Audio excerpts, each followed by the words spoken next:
Price Lord.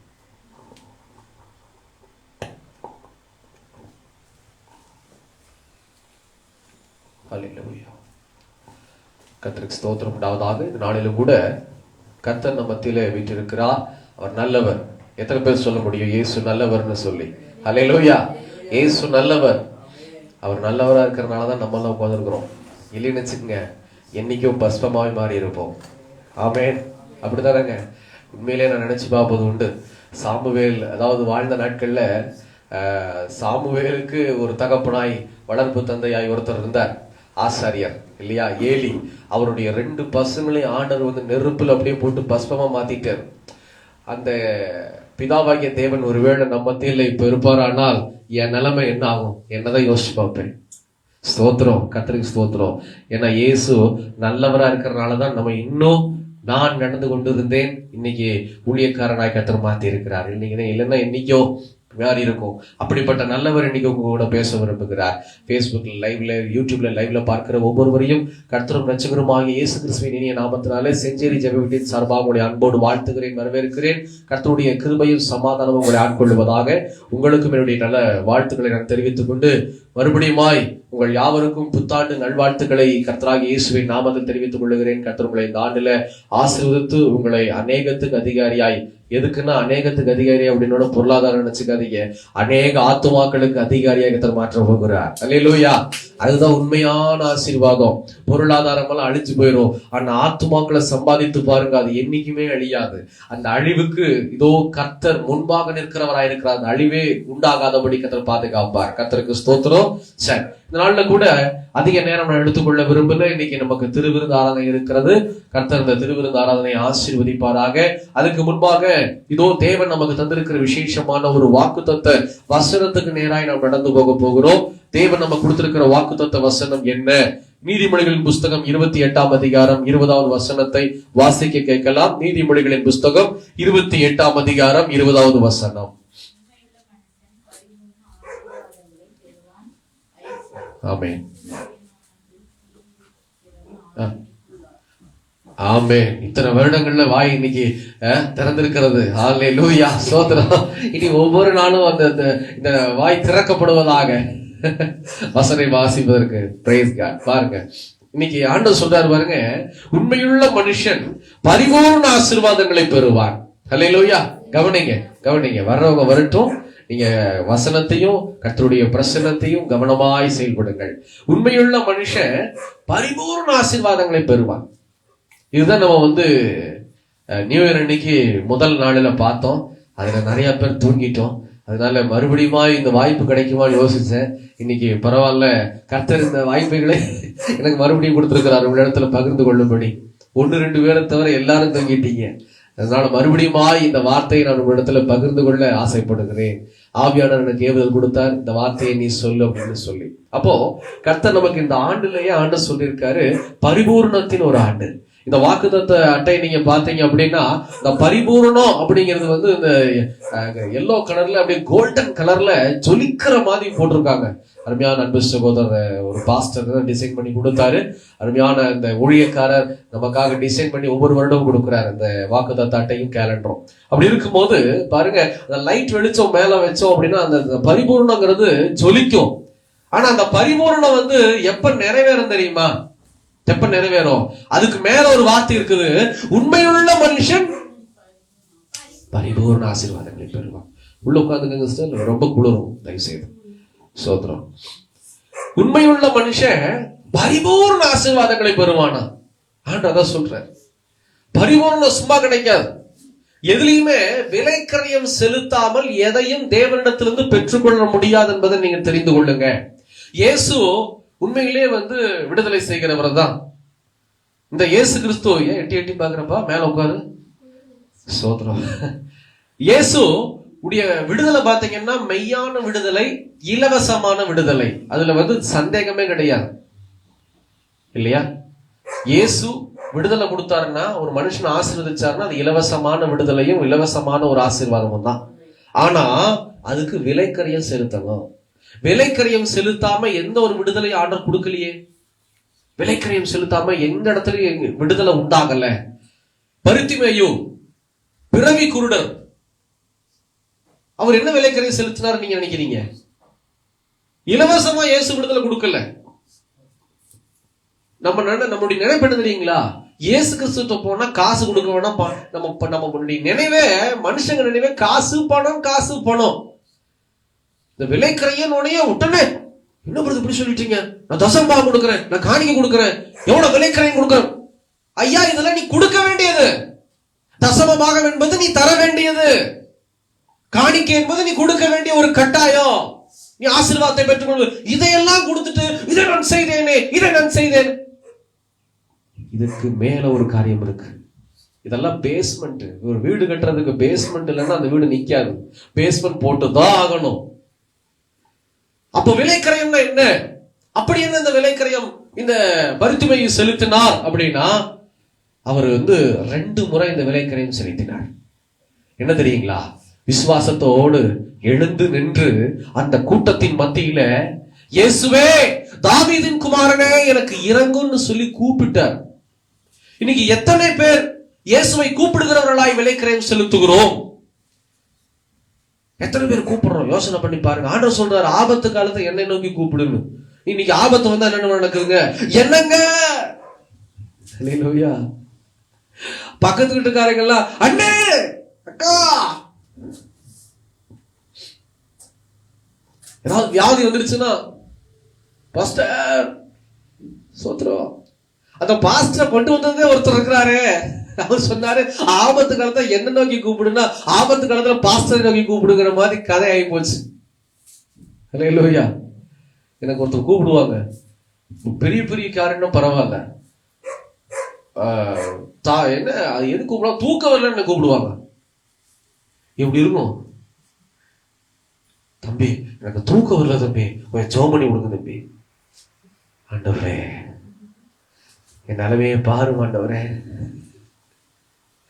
நல்ல வேலை செஞ்சதுல இருந்து இந்த மாதிரி யாரும் தூக்கம் வரலன்னு கூப்பிடல. கூப்பிட்டீங்க பிச்சு கொடுவேன். அவங்க இப்பதான் ரசிக்கப்பட்டு உள்ள வர்றதுனால ஆண்டவர் சொன்னாரு, பொறுத்து அவங்கள சரியா வழிநடத்து, பொறுமையா ஹேண்டில் பண்ணிட்டு. தூக்கம் வரல தம்பி, எனக்கு தூக்கத்துக்காக ஜெபம் பண்ணி விடுங்க தம்பி. நான் என்னங்க ஜெபம் பண்றது? அப்பவும் நான் ஜெபம் பண்ணி விட்டுட்டு, ஆண்டவரே இவர்களை பார்த்து கொள்ளும் ஆண்டவரே. அதை விட இன்னொன்னு என்னன்னா, அதை விட கொடுமை என்னன்னு என்ன காரியம்னா, 2 ஸ்கூல் இருக்குதுங்க பிரதர் என் பிள்ளைக்கு. 2 ஸ்கூல்ல எந்த ஸ்கூல்ல சேர்க்கறதுன்னு ஜெபிச்சு நீங்க சொல்லுங்க. அது ஊழியம் பண்ற ஒருத்தர், ஊழியம் பண்ணுகிற ஒரு சகோதரி எனக்கு போன் பண்ணி, என்ன சொல்றது, நீ குறி சொல்ற மனுஷனா நினைச்சிட்டு இருக்கிறீங்களா, இல்ல அந்த தூக்கத்துல தாளாட்டுற மனுஷன் நினைக்கிறீங்களா? எதுக்கெல்லாம் அந்த ஜெபம் பயன்படுது பாருங்க. ஆனா இந்த விலைக்கரையம் செலுத்தின இந்த பரித்துமையுடைய ஜெபம், அவனுக்கு ஒரு விடுதலை தேவைப்படுகிறது. பிறவியிலிருந்தே கண் பார்வை இல்லாத ஒரு மனுஷன், அவன் விலைக்கரையம் செலுத்தினான். இயேசுவே தாவீதின் குமாரன் எனக்கு இறங்கும்னு சத்தம் போட்டு கூப்பிட்டான். கூட இருக்கவங்க அதட்டுனாங்க, ஏய் சும்மா. மறுபடியும் ஒரு விலைக்கரையம் செலுத்தினான், பயப்படாம, இன்னும் விசுவாசமா, இன்னும் சத்தமிட்டார் என்று வேதம் சொல்லுகிறது.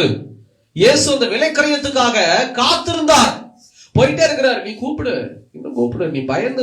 அதாவது நீங்க ஜெபிக்கும் போது, இப்பவும் நான் சொல்றேன், நீங்க உங்களுக்கு ஒரு அற்புதம் வேணும், ஒரு அதிசயம் நடக்கணும், உங்க வாழ்க்கையில ஒரு மறுமலர்ச்சி உண்டாகணும், பரிபூர்ணம் வேணும்னா நீங்க ஜெபிச்சே ஆகணும்.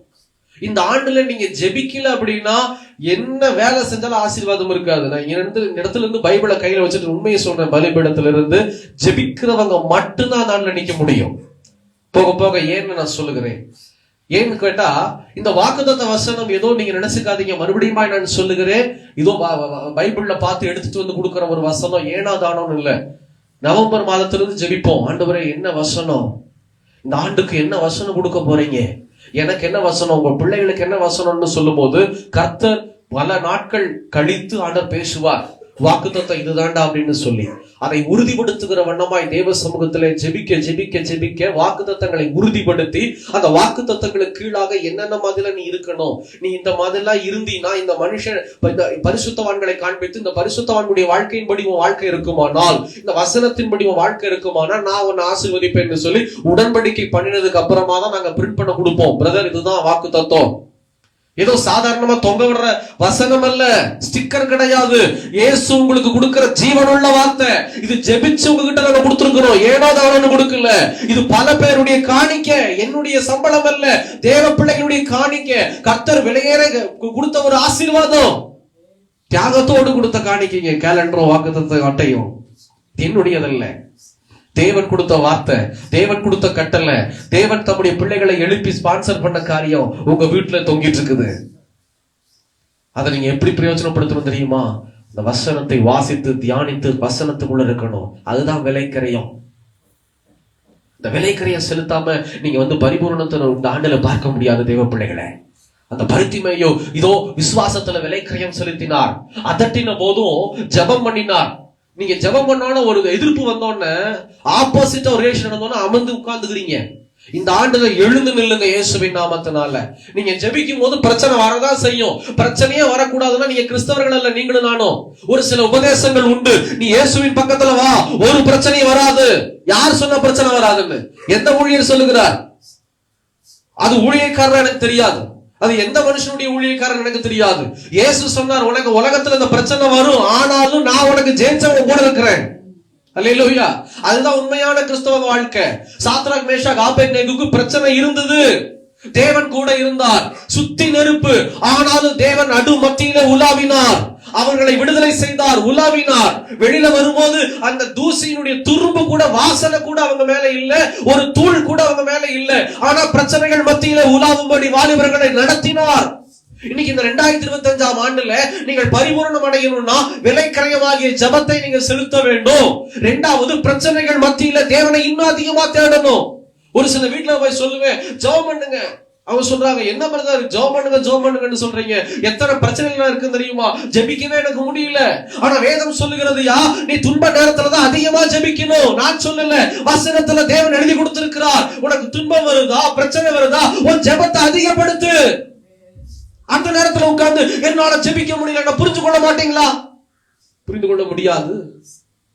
ஏன்னா கர்த்தர் எனக்கு எழுதி கொடுத்திருக்கிறாரே, துன்ப நேரத்துல ஜெபம் பண்ணுன்னு சொல்லி. அல்லேலூயா. நீங்க சென்டிமெண்டா பேசி சாத்தான் கிட்ட மாட்டே கூடாது. ஆண்டவர் சொல்றாரு, நீ ஜெபிச்சா நான் வழியை உருவாக்குவேன்.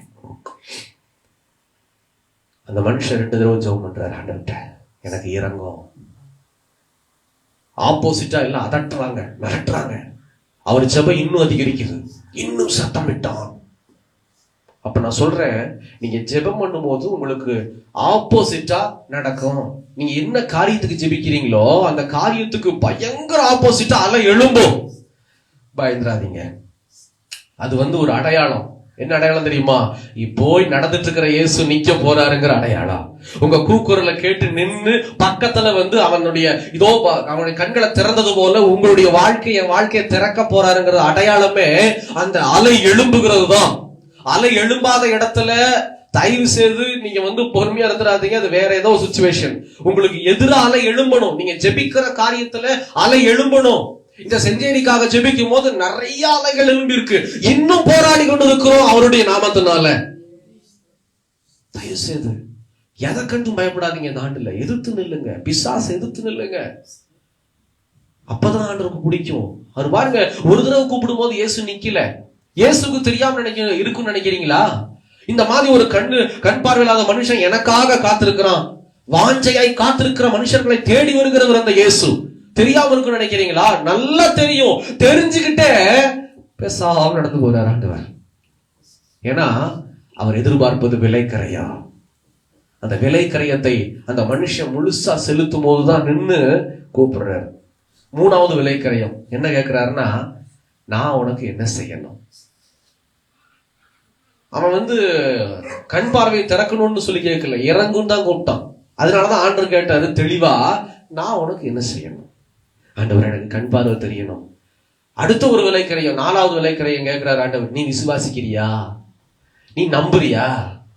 ஆமா ஆண்டவரே, நீ போ, அப்படி கண்கள் திறக்கப்படும். அவன் எதிர்பார்த்தது இன்னும் பயங்கரமான விலைக்கரை. அவன் திரும்பி போறான், போக போகவே கண் திறந்துச்சு. அல்லேலூயா. சும்மா சாதாரணமா உங்களுக்கு அற்புதம் நடக்காது. ஒரு கிறிஸ்தவர்களுக்கு அபரிவிதமான இதெல்லாம் பிறவி குருடனுடைய கண்கள் திறக்கப்படணும்னா சர்வ சாதாரணமான காரியம் இல்லை. நம்ம கேட்கறதெல்லாம் தூக்க வரலைங்க, ஜெபம் பண்ணுங்க, சர்வ சாதாரணமான காரியத்தை தேவ சமூகத்துல கேட்கிறோம். தேவ பிள்ளைகள் தயவு செய்து இந்த 2025 புரிந்து கொள்ள வேணும். கிறிஸ்தவர்கள் நீங்கள் புரிந்து கொள்ள வேண்டும். இயேசு சர்வ வல்லமையுள்ள தேவனாகி கர்த்தர். தூக்கத்துக்கு இயேசுவ ஆண்டவரே என்ன தூக்கத்தை தாங்க அப்படியெல்லாம் இல்ல. அபரிவிதமான காரியத்தை கேளுங்க. எது முடியாத அதை கேட்கதான் இந்த இயேசு இருக்கிறார். அதையெல்லாம் விட்டுட்டு நீங்க சின்ன சின்ன காரியத்தை எல்லாம் கேளுங்க, வேண்டாம்னு சொல்லல. இத பெருசா பார்க்காதீங்க. நீங்க என்ன காரியத்தை கேட்டு பெற்றுக் கொண்டு இருக்கிறீங்க? என்னுடைய வீட்டுல ரட்சிப்பு உண்டாச்சா? கேளுங்க. ஏன் இன்னும் ரட்சிக்கப்படல? ஏன் இன்னும் மனம் மாறல? உங்க வீட்டுல உங்கள் ஜெபம் குறைவு. நான் சொல்லுகிறேன், உங்களுடைய ஜெப குறைவு. உங்களுடைய கணவர்மார்கள் ரட்சிக்கப்படலன்னா நீங்க தான் காரணம். தேவன் கேட்பார், நான் அல்ல பொறுப்பு. நான் ஜெபிச்சிட்டு இருக்கிறேன், ஆண்டவருக்கு தெரியும், கர்த்தர் பார்த்து கொண்டு இருக்கிறார். உங்க ஒவ்வொரு குடும்பத்துக்காக நாங்க ஜெபிச்சுட்டு இருக்கிறோம். மாதந்தோறும் செஞ்சேரிக்காக ஜெபிக்கிறோம், வாரந்தோறும் செஞ்சேரிக்காக நாங்க ஜெபிக்கிறோம். இன்னும் மனசு மாறல, இன்னும் மனம் மாறல அப்படின்னா நான் பொறுப்பாளி அல்ல. கர்த்தர் சொல்லுகிறார், நீங்கள் ஜெபிக்க வேண்டும். நீங்க ஜெபிக்கலன்னா இயேசு ஒரு நாள் வந்து கேட்பாரு, ஏன் ஜெபிக்கல? ஏன் விசுவாசமா கேட்கல? நீங்க ஜெபிக்கிறது என்ன நினைக்கிறீங்க? ஒரு நிமிஷம் ஜெபம் நினைக்கிறீங்க. எங்க நீங்க மட்டும் பரலோகத்துக்கு வந்தா போதுமா? உங்க வீட்டுக்காரெல்லாம் வர வேண்டாமா? என்னங்க இவ்வளவு செல்ஃபிஷா நீங்க இருக்கிறீங்க? யோசனை பண்ணி பாருங்க. உங்களுடைய சுயநலம் எப்படி இருக்கு தெரியுதா? நீங்க மட்டும்தான் பரலோகத்துக்கு போகணும். உங்க வீட்டுக்காரர், உங்க அப்பா அம்மா எல்லாம் வர வேண்டாமா? கைவிடப்பட்ட நிலைமையில் ஆளாவீங்க. ஆண்டு சொல்றாரு, படுக்கையில இருவர் இருப்பார்கள், அதுல ஒருவர் எடுத்துக் கொள்ளப்படுவார்கள், ஒருவர் கைவிடப்பட்டு போவார்கள். அந்த நிலைமைக்கு நாம் ஆளாக கூடாதுன்னா நீங்க கண்ணீரோட ஜெபிக்கணும், திறப்பில நின்று ஜெபிக்கணும். என் வீட்டுக்கார் ரட்சிக்கப்படணும், ஆண்டவரே ரட்சிக்கப்படணும்.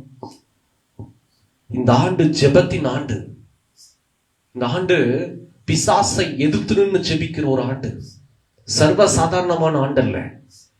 இந்த நீதிமொழிகள் 28:20 ரொம்ப சின்ன வசனமா தெரியும். அதுக்குள்ள ஆழமா போகும்போது ஆண்டவர் பல தரிசனங்களை வைத்திருக்கிறார். விஷன் இல்லாம அந்த வசனத்தை ஆண்டவர் கொடுக்கல. விலைக்கரையம், முதல்ல விலைக்கரையம் தான் ஆண்டவர் கேட்கிறார். ஹல்லேலூயா, ஹல்லேலூயா. ஒரு பெண், அவளுக்கு பெண்ணுக்குரிய ஒரு வியாதி, பயங்கர பலவீனம், பல வருடங்கள் பலவீனம். எங்கெங்கயோ போறா, செலவெல்லாம் பண்றா, ஒண்ணு விடுதலை ஆகல. ஆனா இயேசு இங்க இருக்கிறார்னு கேள்விப்பட்டு விலைக்கரையம் செலுத்துறா. என்ன விலைக்கரையம் தெரியுமா? பெண்களுக்கு உண்டான அந்த பலவீனத்தின் நிமித்தம் வெளியில வருவோமா? தீட்டான நாட்கள்னு சொல்லுவாங்க. இன்னைக்கெல்லாம் சர்வசாதாரணமா இருக்கு. ஆனா அந்த நாட்கள் எல்லாம் பெண்கள் அந்த நாட்கள்ல வெளியிலே வரமாட்டாங்க. அல்லேலூயா. ஆனா அந்த பெண் விலைக்கரையம் செலுத்துறா. என்ன தெரியுமா? இயேசு கிறிஸ்து ஒரு இடத்துல இருக்கிறாரு, அவரை சுத்தி நிறைய ஆண்கள் இருக்கிறாங்க. அந்த பெண் அந்த பலவீனத்தோடையே உள்ள வர்றா. அதுதான் விலைக்கரையம். இயேசு அந்த விலைக்கரையத்தை பார்க்கிறார். இரண்டாவது, அவரை தொட்டா போதும்.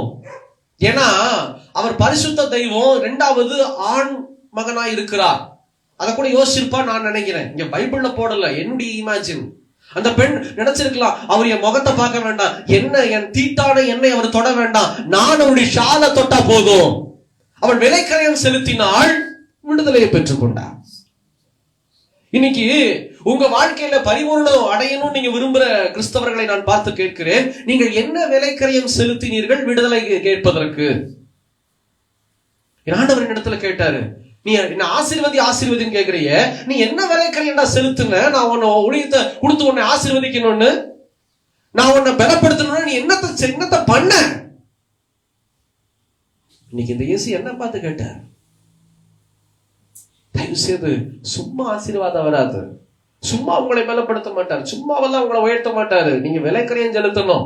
இந்த ஆண்டுல விலைக்கரையம் செலுத்துகிறவர்கள் ஆசீர்வாதத்தை பெற்றுக் கொள்ளுவார்கள். ஹல்லேலூயா, ஹல்லேலூயா, ஹல்லேலூயா. உங்கள் ஜெபம் அதிகரிக்கணும், உங்க வீட்டுக்கான ஜெபம் அதிகரிக்கணும். இந்த வருடத்தினுடைய துவக்க வெள்ளிக்கிழமை நாள் உபவாசம் பண்ணும் போது ஆண்டவர் அபரிமிதமாய் நடத்தினார்.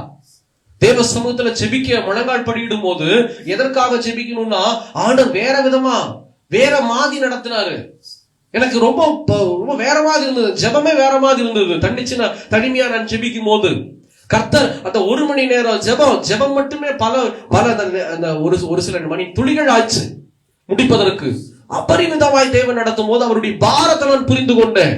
இந்த உண்மை உனக்கு வேணுங்கிற மாதிரி ஆண்டவர் நடத்தினார். தயவு செய்து தேவ பிள்ளைய, நீங்களும் நானும் ஜெபிக்கணும். எஸ்ரா உடைய ஜெபம் அபரிவிதமா இருக்கிறது. எஸ்ராவுடைய ஜெபத்தை கவனித்து பார்த்தா எஸ்ரா உபவாசம் பண்ணி ஜெபிக்கிறாரு. உபவாச ஜெபம் என்ன நினைச்சிட்டு இருக்கிறீங்க? கட்டுகள் உடைக்கிறது, பிசாசுகளை விரட்டுறது மட்டும் நினைச்சிட்டு இருக்கிறீங்களா? உபவாச ஜெபம் என்பது உங்களுக்காக நீங்கள் முதல்ல ஜெபிக்க வேண்டும், உங்கள் பிள்ளைகளுக்காக ஜெபிக்க வேண்டும், உங்களுக்கு கொடுக்கப்பட்டிருக்கிற பொருட்களுக்காக நீங்கள் ஜெபிக்க வேண்டும். அதுக்குதான் உபவாச ஜெபம். பொருள் ஏன் அழியுது, பொருள் ஏன் உடையுது, பொருள் ஏன் தொலைஞ்சு போகுது? நீங்கள் ஜெபிக்கவில்லை. தேவ சமூகத்தில் நாங்க ஜெபம் பண்ணுவோம். மாதத்துல முதல் நாளில் தேவ சமூகத்தில் ஆண்டவரே நீங்க கொடுத்த காருக்காக, வாகனத்துக்காக, பொருட்களுக்காக, ஆத்துமாக்களுக்காக, ஊழியக்காரர்களுக்காக ஸ்தோத்திரம். எங்களுக்காக இதோ சுவர்ண சித்திர வரைய முடியும். தேவ சமூகத்துல ஜெபிக்கணும்.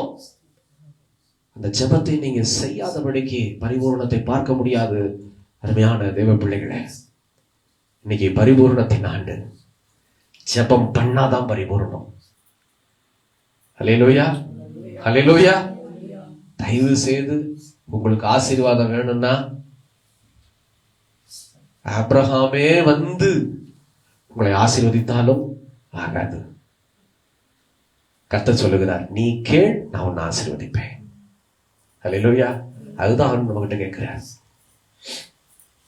தயவு செய்து தேவ பிள்ளைகள் நீங்கள் ஜெபிக்க வேண்டும். அடுத்ததா வசனம் சொல்லுகிறது, லூக்கா 16:10 எடுத்து வாசிக்கலாம். லூக்கா 16ஆம் அதிகாரம் 10ஆம் வசனம். கொஞ்சத்தில் உண்மையுள்ளவன் அநேகத்தில் உண்மையுள்ளவனாயிருக்கிறான், கொஞ்சத்திலே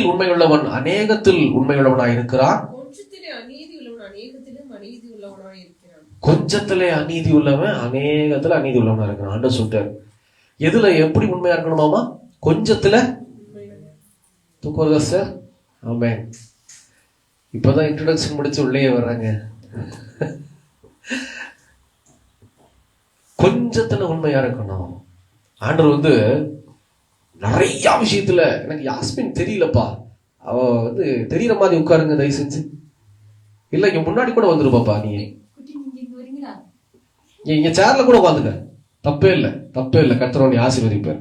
நீ தூங்குறியா இல்ல எதுவும் தெரியல எனக்கு, எட்டி எட்டி பாக்குற. சரி பாருங்க, கொஞ்சத்துல உண்மையா இருக்கணுமா? கொஞ்சத்துல உண்மையா இருக்கணும். ஆனா சொல்றார், மகனே மகளே, உனக்கு நிறைவானதுல உண்மையா இருக்க முடியாது. ஆண்டவருக்கு தெரியும். இயேசு ஏன் இந்த உலகத்துக்கு ஒரு மனுஷனாய் பிறந்தார் அப்படின்னா, என்னுடைய வயது உங்க வயதை தாண்டி தான் அவர் வந்திருக்கிறார்.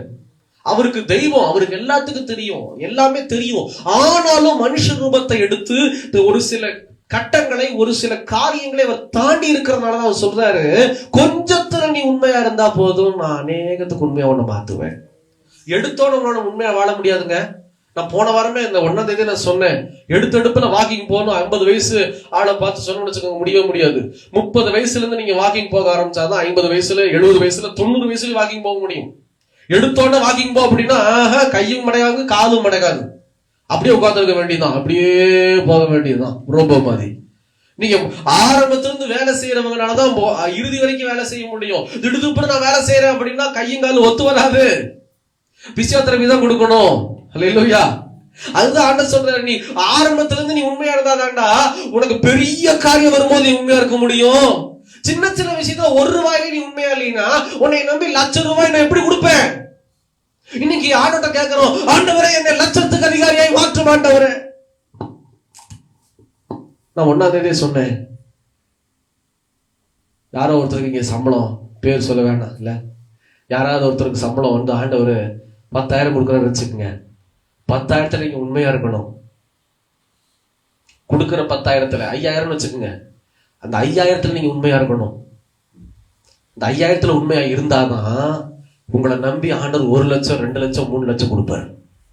அந்த 5,000 வந்து 5,000 ஆண்டு கொடுக்குறாரு அப்படின்னா அதுல முதல்ல கர்த்தர் கொடுக்க வேண்டியது ₹500 தசமபாகம் எடுத்து வச்சிடணும். அடுத்த ₹4,500 நீங்க பகுதியா கரெக்டா வந்து சேஃபா உங்களுக்கு என்னென்ன வேணுமோ அதெல்லாம் கரெக்டா நீங்க கொஞ்சம் கொஞ்சமா வாங்கி வச்சுக்கணும், மீதி கையில வைக்கணும், பழகி கொள்ளணும். சும்மா எக்ஸாம்பிளுக்காக ₹5,000 சொல்றேன். என்னங்க ₹5,000 ஒரு மேட்டரா 10ங்களா அப்படின்னு கேட்கலாம். ஆரம்ப சம்பளம் என்ன தெரியுங்களா? பிஎஸ்சி கம்ப்யூட்டர்ஸ் முடிச்சுட்டு டிகிரி முடிச்சுட்டு ஒரு கம்பெனிக்குள்ள போகும்போது ஆரம்ப சம்பளம் ₹150 ஒரு நாளைக்கு. அப்போ 3,000 சில்லறை தான் வந்தது. நான் அழுதேன், ஒரு டிகிரி முடிச்சானே, அழுதுகிட்டே ஹெல்மெட்டை போட்டு அழுதுகிட்டே ரோட்ல போறேன். டிகிரி முடிச்சேன்னா என் சம்பளம் என்ன இத்தூடா இருக்குது. நான் பயங்கரமா டிப்டாப்பா ட்ரெஸ் எல்லாம் பண்ணிட்டு, பேண்ட்ல டக்கின் பண்ணிட்டு, ஷூவை போட்டுக்கிட்டு, டையெல்லாம் போட்டுக்கிட்டு அந்த ஆபீஸ்க்குள்ள போன என்ட்ரி போட்டா சென்ட்ரல் கவர்மெண்ட் ஆபீஸ்ன்னு பேரு. ஆனா முதல்ல கான்ட்ராக்ட்ல போடும்போது எப்பா புழிஞ்செடுத்தாங்க வேலை, அப்படியே புழிஞ்சு எடுத்து அவ்வளவுதான் சம்பளம் கொடுத்தாங்க. அவ்வளவு வேலை வாங்கி சம்பளம் இவ்வளவுதான் வந்தது. கொஞ்சம் கொஞ்சமா உயர்த்தி என்னுடைய ரேங்க் ஆர்டர் மாற்றினார்.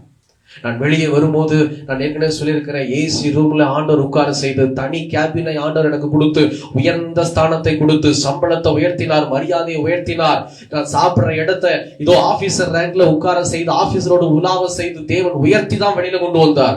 ஏன்னா கொஞ்சத்துல உண்மையா இருந்தபடியினால கர்த்தர் உயர்த்திருப்பார்னு நான் விசுவாசிக்கிறேன். நான் உண்மை இருக்கணும்னு தெரியல, ஆனா கர்த்தருடைய பார்வை அப்படி இருக்குமான்னு நான் விசுவாசிக்கிறேன். கொஞ்சத்துல நீங்க உண்மையா இருக்கணும். 5000 ரூபாய் சம்பளமா, ஐயா அப்படின்னா ஆண்டவங்களை ஆஸ்வதிக்க மாட்டாரு. 5000 கொடுத்துருக்கீங்க ஆண்டவரே, உமக்கு ஸ்தோத்திரம். அதுல உண்மையா இருக்கணும். அதுதான் ஆண்டவங்க உங்ககிட்ட கேட்கிறாரு. சின்ன வேலையா இருந்தாலும் அந்த வேலையில உண்மையா இருக்கணும். அந்த வேலையில உண்மையில நினைச்சிருங்க, தேவன் உங்களை ஆசீர்வதிக்க முடியாது.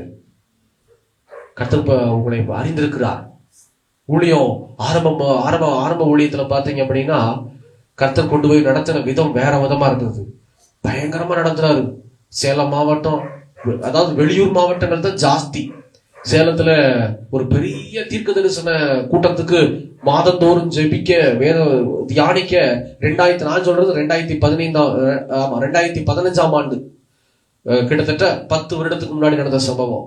2015 ஆண்டு கர்த்தர் தீர்க்க தரிசன கூட்டத்துல செய்தி அளிக்கும்படி, கர்த்தருடைய வார்த்தை கொடுக்கும்படி அன்னைக்கு என்ன கொண்டு போனார்.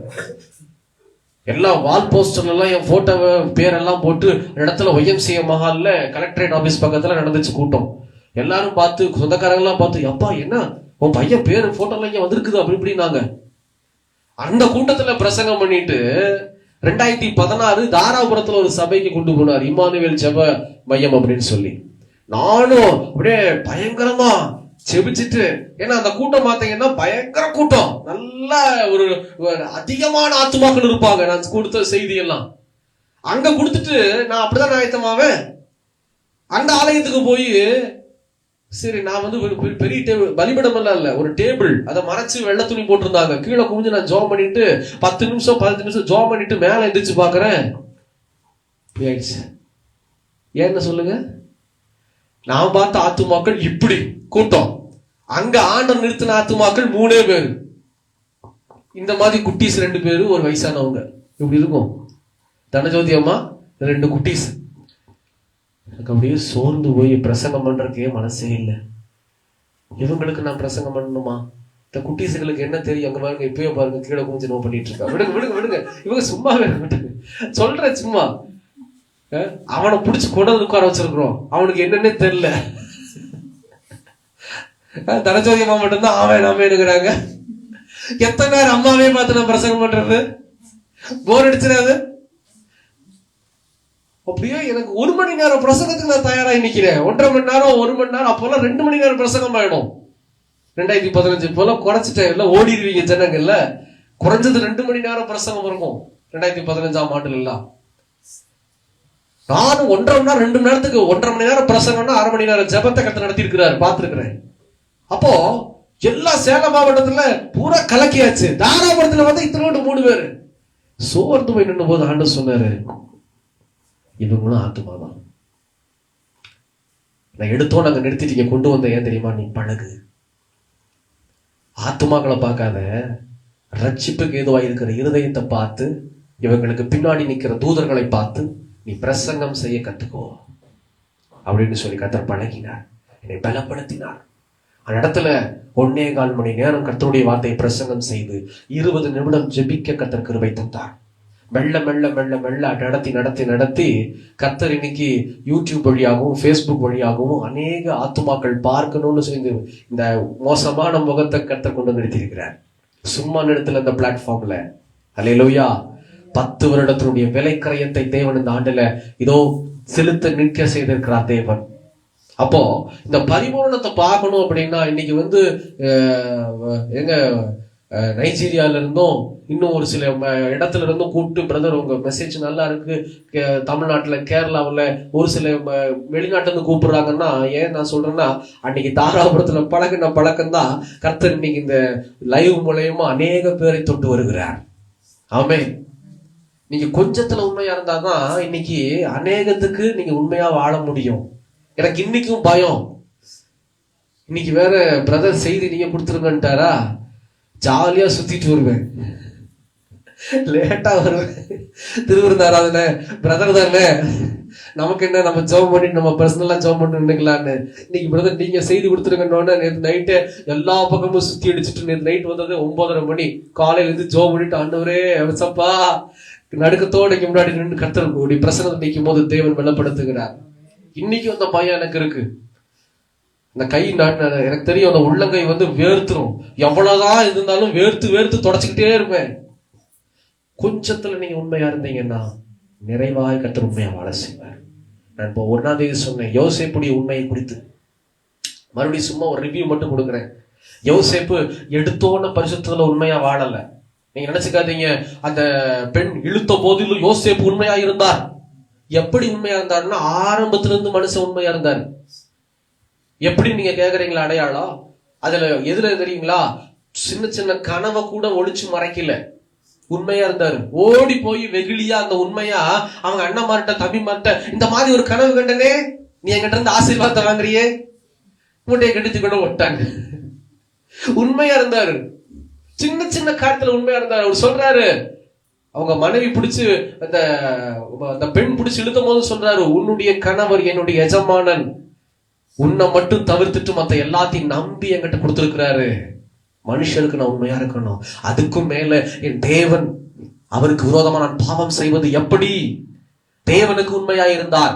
அந்த உண்மை என்ன செஞ்சது அப்படின்னா, அவளை வாழ செய்தது, பார்வோனுக்கு நிகராய் உட்கார செய்தது. இன்னைக்கு உங்களை ஆசீர்வதிக்க வேண்டுமானால் நீங்கள் எதிலே உண்மையா இருக்கிறீர்கள்? உங்களை ஆசீர்வதிப்பதற்காக, உங்களை ஒரு வியாதியிலிருந்து விடுதலை தர வேண்டுமானால், மகனே மகளே நீ எதுல உண்மையா இருக்கிற? ஒரு வியாதியிலிருந்து விடுதலை தருவதற்காக கர்த்தர் உன்னை கேட்கிறார், எதுல உண்மையா இருக்கிறாய்? எதுல உண்மையா இல்லைன்னா நான் எப்படி உன்னை ஆசீர்வதிக்கட்டும்? யோசேப்பு சகலத்தில் உண்மை உள்ளவராய் இருந்தார். அதனாலதான் அவர் செய்வதெல்லாம் வாய்த்தது, சும்மா வாய்க்கல, விலைக்குறையில் செலுத்தினார் உண்மை உள்ள ஒரு வாழ்க்கையை. என் தேவனை பார்க்கிறார்.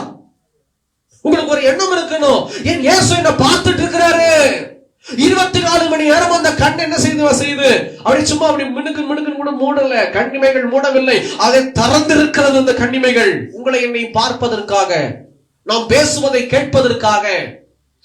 அப்படி இருக்கும்போது உண்மை இருக்கணும். யோசேப்பு போல உண்மை இருக்கணும். சரி, எதுல உண்மை இருக்கணும்? ஒரு 4 விதமான காரியங்களை நான் உங்களுக்காக சொல்லி ஜெபித்து கடந்து போக விரும்புகிறேன். கர்த்தர் சித்தமான, கர்த்தரோட வருகை தாமதிக்குமான அடுத்த வாரம் அடுத்த பரிசுத்தவானை வைத்து நாம் எதிலே உண்மையா இருக்கணும்னு சொல்லி தொடர்ச்சியா ஒரு சில காரியங்களை தியானிக்க போகிறோம். சரி, எடுத்தவங்க வாசிக்கலாம். முதல் காரியம், ஆவிக்குரிய வாழ்க்கையில பரிபூரணம் இருக்கணும். ஆவிக்குரிய வாழ்க்கைன்னா என்னங்க? அதை மாதிரி நம்ம தெரிஞ்சுக்கலாம். நிறைய பேருக்கு அந்த ஆவிக்குரிய வாழ்க்கைன்னா என்ன தெரிய மாட்டேங்குது. தெரிஞ்ச சொல்லுங்க, ஆவிக்குரிய வாழ்க்கை என்ன நீங்க நினைக்கீங்க? காத்திருக்கணும், கர்த்தருக்குள்ள. அது ஓகே. நிறைய பேரு டைம் போகுது வேணாம். நிறைய பேர் ஆவிக்குரிய வாழ்க்கை அப்படின்னா டப்புன்னு எடுத்து ஓப்பன் ஆகி, நானே சொல்லிடுறேன் கவனிங்க, இல்ல தலைக்கீழ விட்டுக்கோட்டில்ல. சரி, ஆவிக்குரிய வாழ்க்கை அப்படின்னு எடுத்தெடுப்புல பற்பல பாஷைக்கு போயிடுவாங்க. அந்நிய பாஷை பேசுவது ஆவிக்குரிய வாழ்க்கையின் அடையாளம். தரிசனம் பார்ப்பது ஆவிக்குரிய வாழ்க்கையின் அடையாளம். தீர்க்க தரிசனம் பேசுவது ஆவிக்குரிய வாழ்க்கையின் அடையாளம். இப்படி சொல்லுகிற கிறிஸ்தவர்களுக்கு நான் சொல்லுகிறேன், இது தவறு. இது ஆவிக்குரிய வரம், ஜஸ்ட் எக்ஸ்ட்ரா ஃபிட்டிங்ஸ், அவ்வளவுதான். இதை வைத்து நாம் மேன்மை பாராட்ட கூடாது. இது இருந்ததுன்னா அவங்களுடைய காரியமே வேற விதமா போயிடும். ஐபிஐ திருச்சபை பல்லடத்துல சித்தம்பலத்துல கர்த்தருடைய வார்த்தையை ஒரு நாள் நான் பிரசங்கம் செய்து 2016ஆம் ஆண்டு நினைக்கிறேன் டிசம்பர் மாதம், ஆமா 2017 டிசம்பர் மாதம் கிறிஸ்துமஸ் ஆராதனைக்கு முன்னாக நான் பிரசங்கம் செய்து ஜெபித்து கடந்து போகும்போது ஒரு தாயார் என்னிடத்துல ஓடி வந்து, எனக்காக ஜெபிங்க தம்பி அப்படின்னாங்க. சொல்லுங்கம்மா, எதுக்காக நான் ஜெபிக்கணும்? கொஞ்சம் தனியா வாங்க தம்பி அப்படின்னாங்க. தனியா வந்தேன். கூப்பிட்டவங்க சொன்னது, தம்பி வெக்கக்கேடா இருக்கு தம்பி, எனக்கு. ஏங்கம்மா என்னாச்சு? வெக்கமா இருக்கு தம்பி. அதான் என்னாச்சுங்கம்மா? எல்லாரும் அந்நிய பாஷை பேசுறாங்க. எங்க பாஸ்டர், பிரின்ஸ் பாஸ்டர் மேல எங்களையும் பாக்குறாரு. எனக்கு அந்த அந்நிய பாஷை வரம் கிடைக்கவே இல்லை தம்பி, எனக்காக ஜெபம் பண்ணுங்க தம்பி. அவங்க பேச பேச ஆவியான சொல்லுகிறார், ஆவியின் கனி இல்லாதபடிக்கு நான் எப்படி வரத்தை தரட்டும்?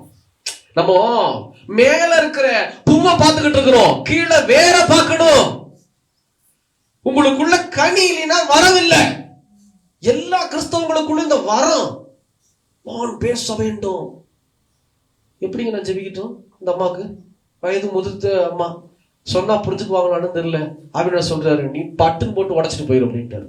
நான் உடைச்சிட்டு சலுன்னு போயிட்டு அதுல இருந்து அந்த அம்மா கிட்ட பேசுறதே இல்லை. அல்லேலூயா.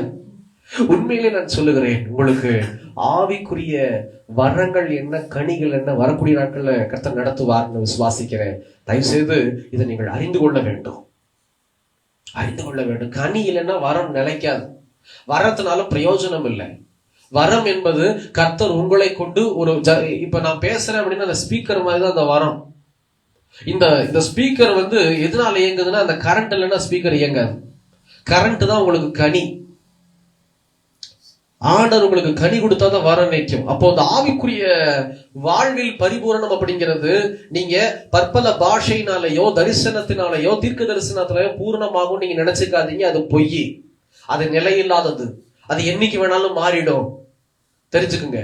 நிலையானது என்ன அப்படின்னா அந்த கனி தான். அந்த கனி உங்களுக்குள்ள இருந்துச்சுன்னா வரம் ஆட்டோமேட்டிக்கா செயல்படும். அந்த வரம் அப்படியே திசைக்கு திசை மாறிக்கிட்டே இருக்கும், பயங்கரமா இருக்கும்.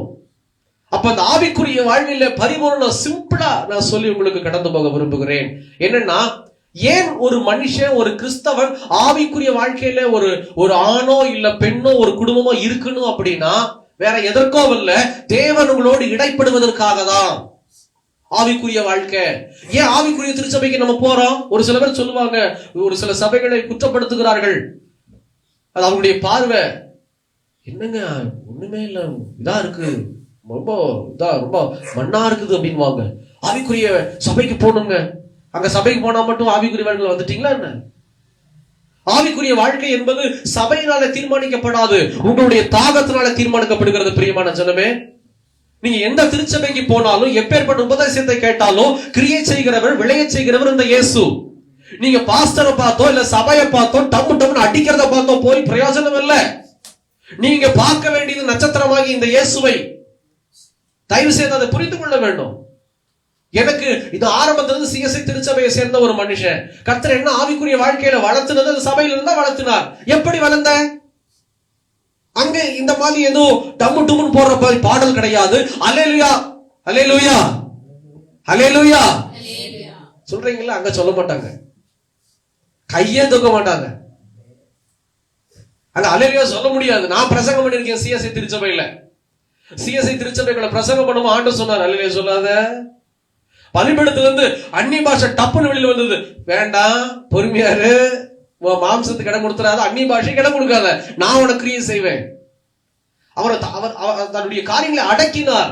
அவருக்கு தெரியும் அவர் தான் பேசுற அந்நிய பாஷை, ஆனா அதை கற்றுக் கொடுத்தார், வெளியில கொண்டு நிறுத்தினார். பேசாத, அல்லேலூயா சொல்லாத, வேற விதமா நடத்து.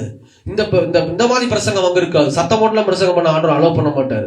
நிறைய திருச்சபைகள்ல சிஎஸ்ஐல பிரசங்கம் பண்ணியிருக்கிறேன், அது வேற விதமா இருக்கும். டிஎல்சில பிரசங்கம் பண்ணியிருக்கிறேன் பல இடத்துல, மெயின் பிரான்ச்ல, அது வேற மாதிரி இருக்கும். இங்க எந்த கோச சபையில பிரசங்கம் பண்ணுவோம் வேற மாதிரி இருக்கும். நேரமும் ஆண்டவர் மாத்துவார். அப்போ வரங்க ஆவிக்குரிய வாழ்க்கை என்பது கர்த்தர் உங்களோடு கூட அனுதினமும் இடைப்படுகிற ஒரு அனுபவம் தான் ஆவிக்குரிய வாழ்க்கை. அதை விட்டுட்டு அந்நிய பாஷை, தரிசனம், தீர்க்க தரிசனம் அது கிடையாது. அனுதினமும் இந்த இயேசு உங்களுக்கு இடைப்பட வேண்டும், உங்க கூட பேசணும், உங்க கூட நடக்கணும், உங்க கூட பலப்படுத்தணும். அதுதான் ஆவிக்குரிய வாழ்க்கை. இந்த வாழ்க்கையை பெற்றுக்கொள்ளாத எந்த கிறிஸ்தவனும் பரலோக ராஜ்யத்துக்குள்ள பிரவேசிக்க முடியாது. கர்த்தர் எழுதி வைத்திருக்கிறார். புரிந்து கொள்ளுங்க. இயேசு கிறிஸ்து 33 வருஷம் வாழ்ந்தாரு. என்னைக்கு ஞானஸ்தானம் எடுத்தாரோ அதுக்கு முன்பாக இருந்தே தேவனோடு இடைப்படுகிற அனுபவத்தை இயேசு பெற்றுக்கொண்டார் என்று வேதம் சொல்லுகிறது. ஊழியத்துக்கு வந்ததுக்கு அப்புறமா அபரிவிதம், எக்ஸ்ட்ராடினரி, 24 மணி நேரம் தொடர்பு கட்டே ஆகல. அவர் சொல்றாரு, என் பிதா என்னை தனியா இருக்க விட்டதே கிடையாது. இதுதான் ஆவிக்குரிய வாழ்க்கை. ஐயோ நான் தனியா இருக்கிறேனே, நான் விழுந்துட்டா யார் என்ன தூக்குவா, எனக்கு ஏதாவது ஒன்று ஆச்சுன்னா யார் என்ன பாப்பா அப்படின்னா நீங்க ஆவிக்குரிய வாழ்க்கையில் இல்லைன்னு அர்த்தம். அடையாளம் இதுதான். நான் விடாதபடிக்கு என் இயேசு என்னை தாங்குவார். யார் உண்மை சொல்ல வேண்டாம், நீங்க உண்மையா நினைக்கிறவங்க தான் ஆவிக்குரிய வாழ்க்கையில் இருக்கிறவங்க. ஹல்லேலூயா, ஹல்லேலூயா. நீங்க எல்லாம் வந்து செஞ்சேரியில நீங்க எல்லாம் வந்து அழகா இங்க இருந்துட்டு இங்கிட்டு ஓடிடுறீங்க இல்ல. நான் வந்து அங்க இருந்து 35 கிலோமீட்டர் 40 கிலோமீட்டர் அங்க இருந்து வரணும். இதுவே 2020 நான் மறக்கவே இல்லை. 2019 20 நவம்பர் இருக்கா, நைட்டு திருவிருந்து ஆராதனை, பிரின்ஸ்பாஸ் வருவார். பிரசவம் எவ்வளவு நேரம் ஆகும், பிரதர் ஐசக் பிரதரும் அவங்களும் தான் வருவாங்க. அவங்க 2 பேரும் சேஃபா போயிடுவாங்க இங்கிருந்து கிளம்பி. நான் இங்கிருந்து போகும்போது தோப்புக்கு நடுவுலயே போகணும், கருகும்னு இருட்டா இருக்கும். 12 மணி 11:30 மணி எங்க கிளம்பி இருக்கோம். ஒரு சில டைம் எல்லாம் பனிக்குள்ள போவோம். ஆண்டவர் பேசுவார், நான் உங்க கூட இருக்கிறேன். உருக்கி பிடிச்சிட்டு போவேன், நினைச்சு உட்கார வச்சுட்டு. கல்யாணம் ஆன புதுசு இப்படி இருக்கும். நீங்க எல்லாம் அப்படியே டப்பு டப்புன்னு ஓடிடுவீங்க. விலைக்கரையும் செலுத்தினோம் உங்களுக்காக கர்த்தர் என்னை விலைக்கரையை செலுத்த வைத்தார். ஊழியக்காரர்கள் விலைக்கரையும் செலுத்தி இருக்கிறார்கள். நீங்க இங்கிருந்து வர்றீங்க, இங்கிருந்து போயிடுறீங்க. நாங்க அங்க டிராவல் பண்ணணும், நடு வழியில என்ன ஆனாலும் தெரியாது. ஆனா கர்த்தர் எங்களோடு கூட இடைப்பட்டு ஆவிக்குரிய வாழ்க்கையை பலப்படுத்தி இந்த சபைக்கு நீ போகணும்டா, இதுல நீ நடத்தணும். சும்மா இன்னைக்கு கார்ல வரோம், பல இரவுகள் விலைக்கரையும் செலுத்த தேவன் வைத்திருக்கிறார். வாகனத்துல கடந்து போய் பாம்பு முன்னாடி போனாலும் தெரியாது, பிசாசு வந்தாலும் சரி, மனுஷன் வந்தாலும் தெரியாது. கல்யாணம் ஆகி அடுத்த செகண்ட் குறிஞ்செல்லு சொன்னாங்க, சிஸ்டர் கூட்டிட்டு போகாதீங்க, இப்பதான் கல்யாணமா இருக்குது பிரதர். ஆனா ஆண்டு சொல்ற, நீ விலைக்கரைய செலுத்தவும் மனைவியை கூட்டி கொண்டு போய் கல்யாணமாயி பொத்தி பொத்தி உள்ள வைக்கிறப்போ மனைவி நான் கொடுக்கல. கிராமப்புறங்களுக்கு போகும்போது உன் மனைவி நீ கூட்டிட்டு கொண்டு போறதா உன் மனைவி வச்சிருக்கிற. அதுதான் நான் கல்யாணம் பண்ணேன். ஒரு கிராமத்துல நான் போகும்போது என்னை உள்ள நுழைய வேண்டான்ட்டாங்க.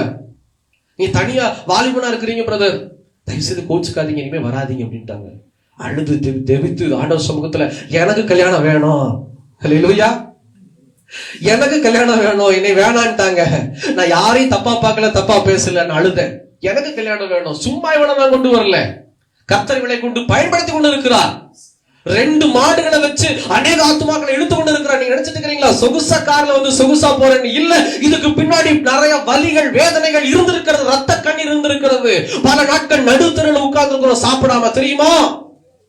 நீ நினைச்சிட்டு இருக்கிறீங்களா? இல்ல, என் இயேசுவுக்கு தெரியும் நாங்க பட்ட பாடுகள் வேதனைகளும் விலைக்கரையும். இதுதான் ஆவிக்குரிய வாழ்க்கையில கர்த்தர் விரும்புகிற ஒரு காரியம். சொகுசாவே வாழ என் தேவன் அனுமதி கொடுக்கவில்லை. பல நாட்கள் இங்க நாங்க சாப்பிடாம செட்டிபாளையம் போகும்போது நடுத்தரில் உட்கார்ந்து டீயும் பன்னும் சாப்பிட்டு போன காலங்கள் உண்டு. நீங்க இங்க போய் சொகுசா சாப்பிட்டுருவீங்க, போயிருவீங்க, சர்வ சாதாரணமா தெரியுது அந்த ஊழியம். இல்ல, இயேசுவோட பேசிக்கொண்டு இருக்கிறார். மனம் திரும்புங்கள். சர்வ சாதாரணமா நினைச்சிட்டு ஞாயிற்றுக்கிழமை வர மாட்டேங்கிறீங்க, தேவசத்தில் நிக்க மாட்டேங்கிறீங்க. உங்களுக்காக பிரயாசப்பட்டு சத்தாலும் வரனே இயேசு சொல்லுகிற வார்த்தைக்காக பிரயாசம். இந்த உண்மையை கர்த்தர் உங்களிடத்தில் எதிர்பார்க்கிறார். ஏன் இன்னும் மனம் மாறல? ஒட்டச்சுக்கிட்டு இருக்கிறேன் செஞ்சேரியில, ஏன் இன்னும் மனம் மாறல? ஏன் கணவன்மார்கள் ரட்சிக்கப்படல? நான் வரும்போது ஒரு அம்மா வெளியே போறாங்க வேலைக்கு, ஏன் ஆண்டவரே? பசியோட வந்து நிக்கிறேன், தாகத்தோட வந்து நிக்கிறேன், வேதனையோட நிக்கிறேன், 10 பைசா கையில எல்லாம் வந்து நிப்பேன். வெளியில காமிச்சதே கிடையாது. உங்கள்கிட்ட கேட்டிருக்கிறேன்னா கர்த்தர் சொன்னார், எதையும் கேட்காத, சாப்பாடு கேட்காத, உணவு கேட்காத, நான் கூட போஷிப்பேன். இதுதான் ஆவிக்குரிய வாழ்க்கையில கர்த்தர் இடைப்படுகிற ஒரு அனுபவம். ஒரு சில நாட்கள் உணவு கொடுத்தீங்க, ஆனா ஆண்டவர் சொன்னார், உணவு நிறுத்து, பசியோட போடா. எத்தனை நாட்கள் நாங்கள் பசியோட கடந்து போயிருக்கிறோம் தெரியுமா? இயேசுவுக்கு தெரியும். ஆவிக்குரிய வாழ்வு என்பது நொடிக்கு நொடி ஆண்டவருக்கு கூட இடைப்படுகிற ஒரு அனுபவமா இருக்க வேண்டும். பிரியமான ஜனமே, ஒரு குடும்பத்துக்குள்ள பிரச்சனை வந்ததுன்னா இயேசு இடைப்படணும். கணவன் மனைவிக்குள்ள ஒரு பிரச்சனை வருது, எடுத்து வாசிக்கலாம். ஆதியாகமம் 21 அதிகாரம் 11 12 வாசி கேட்கலாம். ஆதியாகமம் 21 அதிகாரம் 11 மற்றும் 12.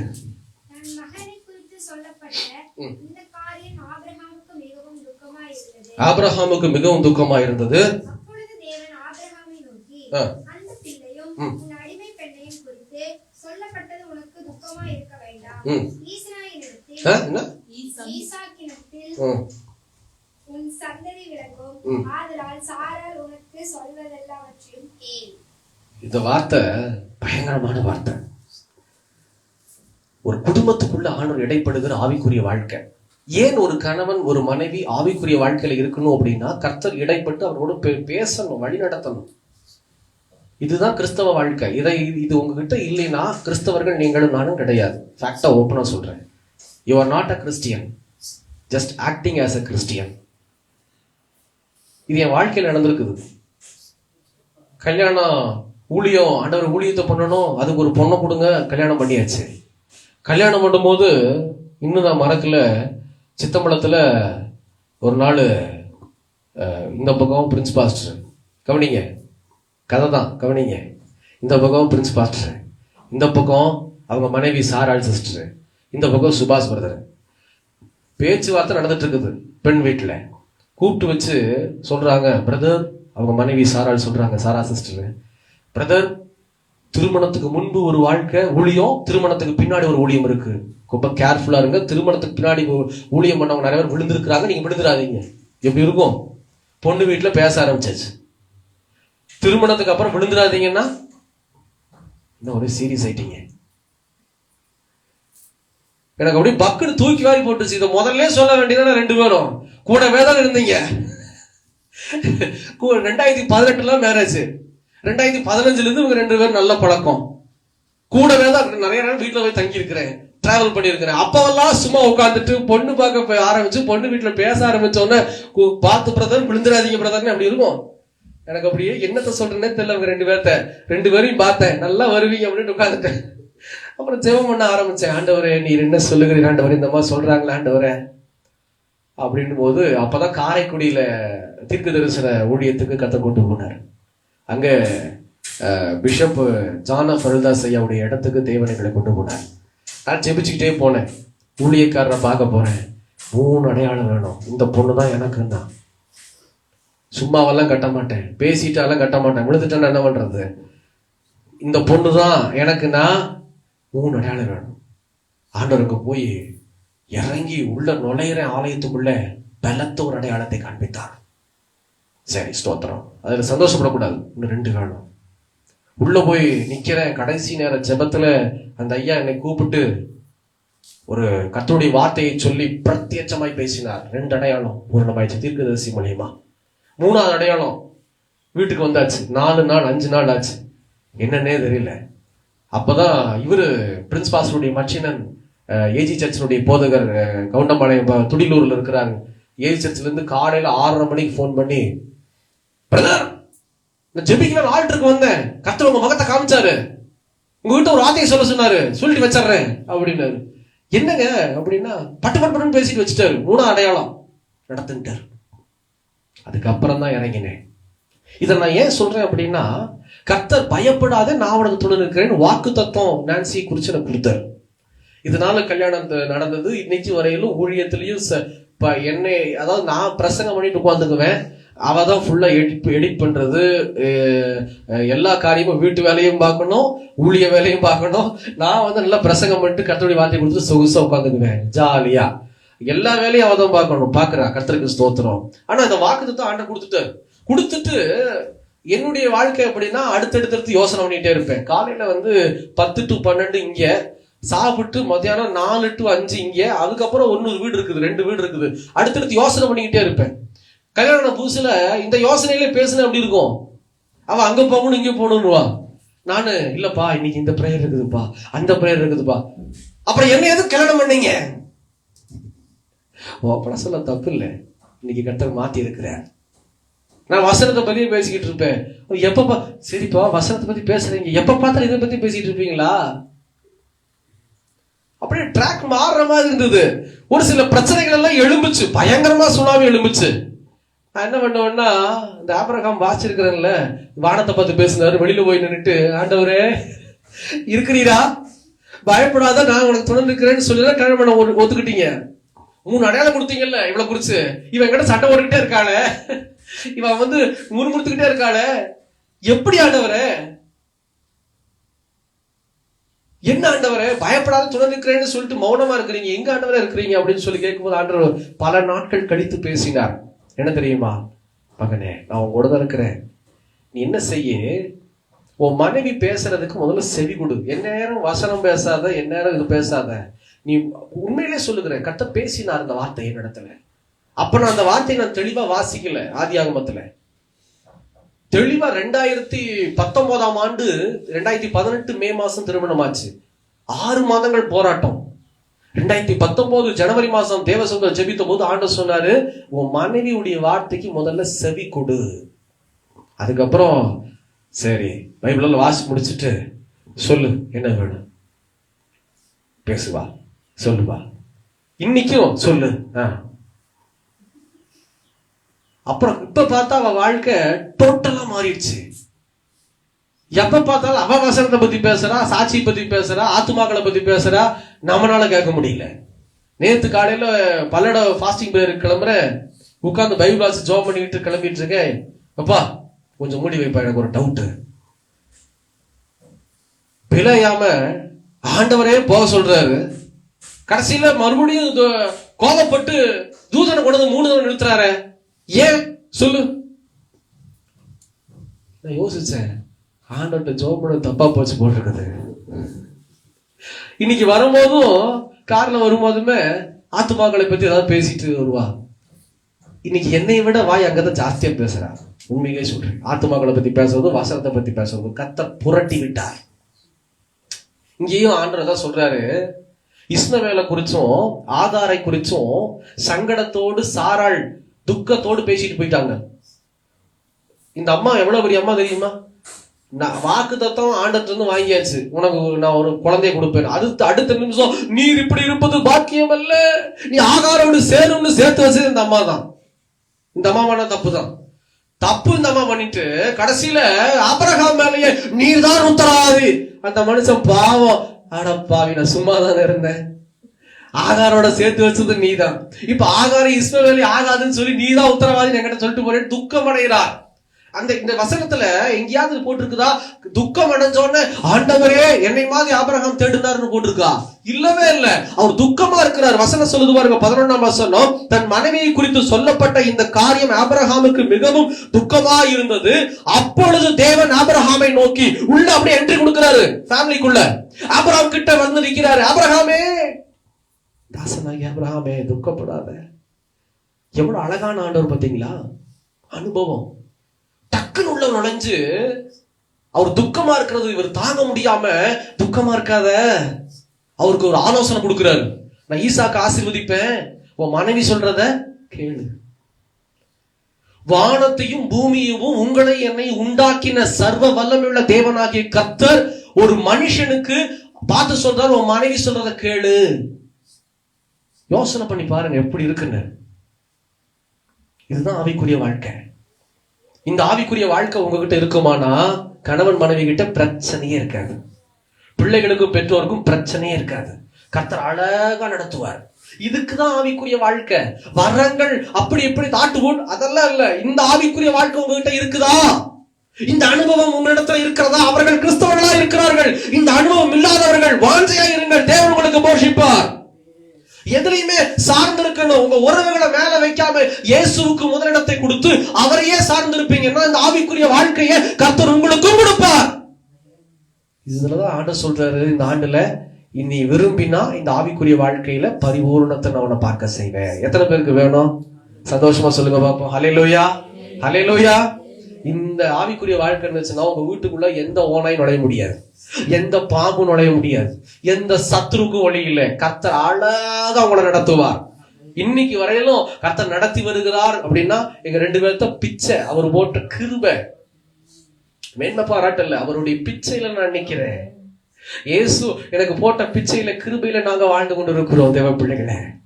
அல்லேலூயா. இல்லைன்னா பல காரியங்களுக்கு பிரச்சனை வந்திருக்கும். இது கர்த்தருடைய பிச்சை, தேவ பிச்சை. ஆமென். ஆவிக்குரிய வாழ்க்கையில இணைகிறவர்கள் உலக பிரகாரமா இருக்க மாட்டார்கள். உலகத்தை குறித்து சிந்தித்து உலகத்தாரை போல சிந்திக்க மாட்டாங்க, செயல்பட மாட்டாங்க. உங்க வாழ்க்கையில நீங்க விரும்புங்க, இந்த ஆவிக்குரிய வாழ்க்கையில பரிபூரணத்தை ஆண்டவர் உங்களுக்கு கொடுக்க விரும்புகிறார். அடுத்த ஒரு காரியம் என்னன்னா, கிருபையில பரிபூரணத்தை இந்த ஆண்டிலே தேவன் கொடுக்க விரும்புகிறார். அல்லேலூயா.